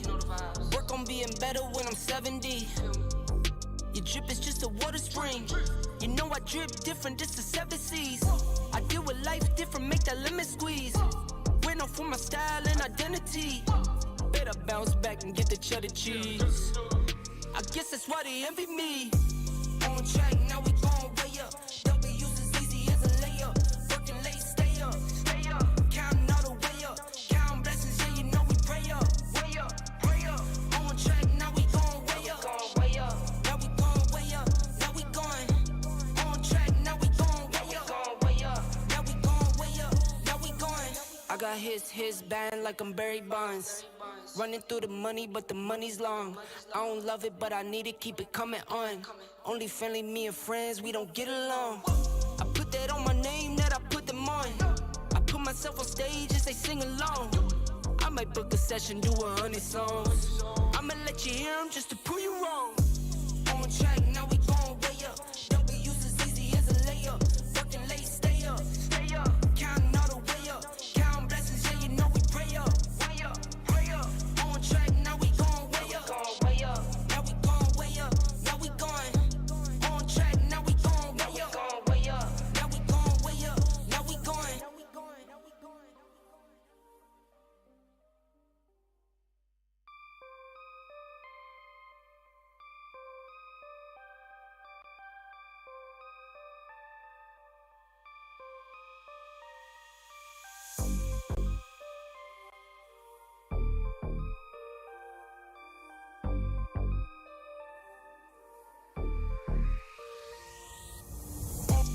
On track, now we gon' way up.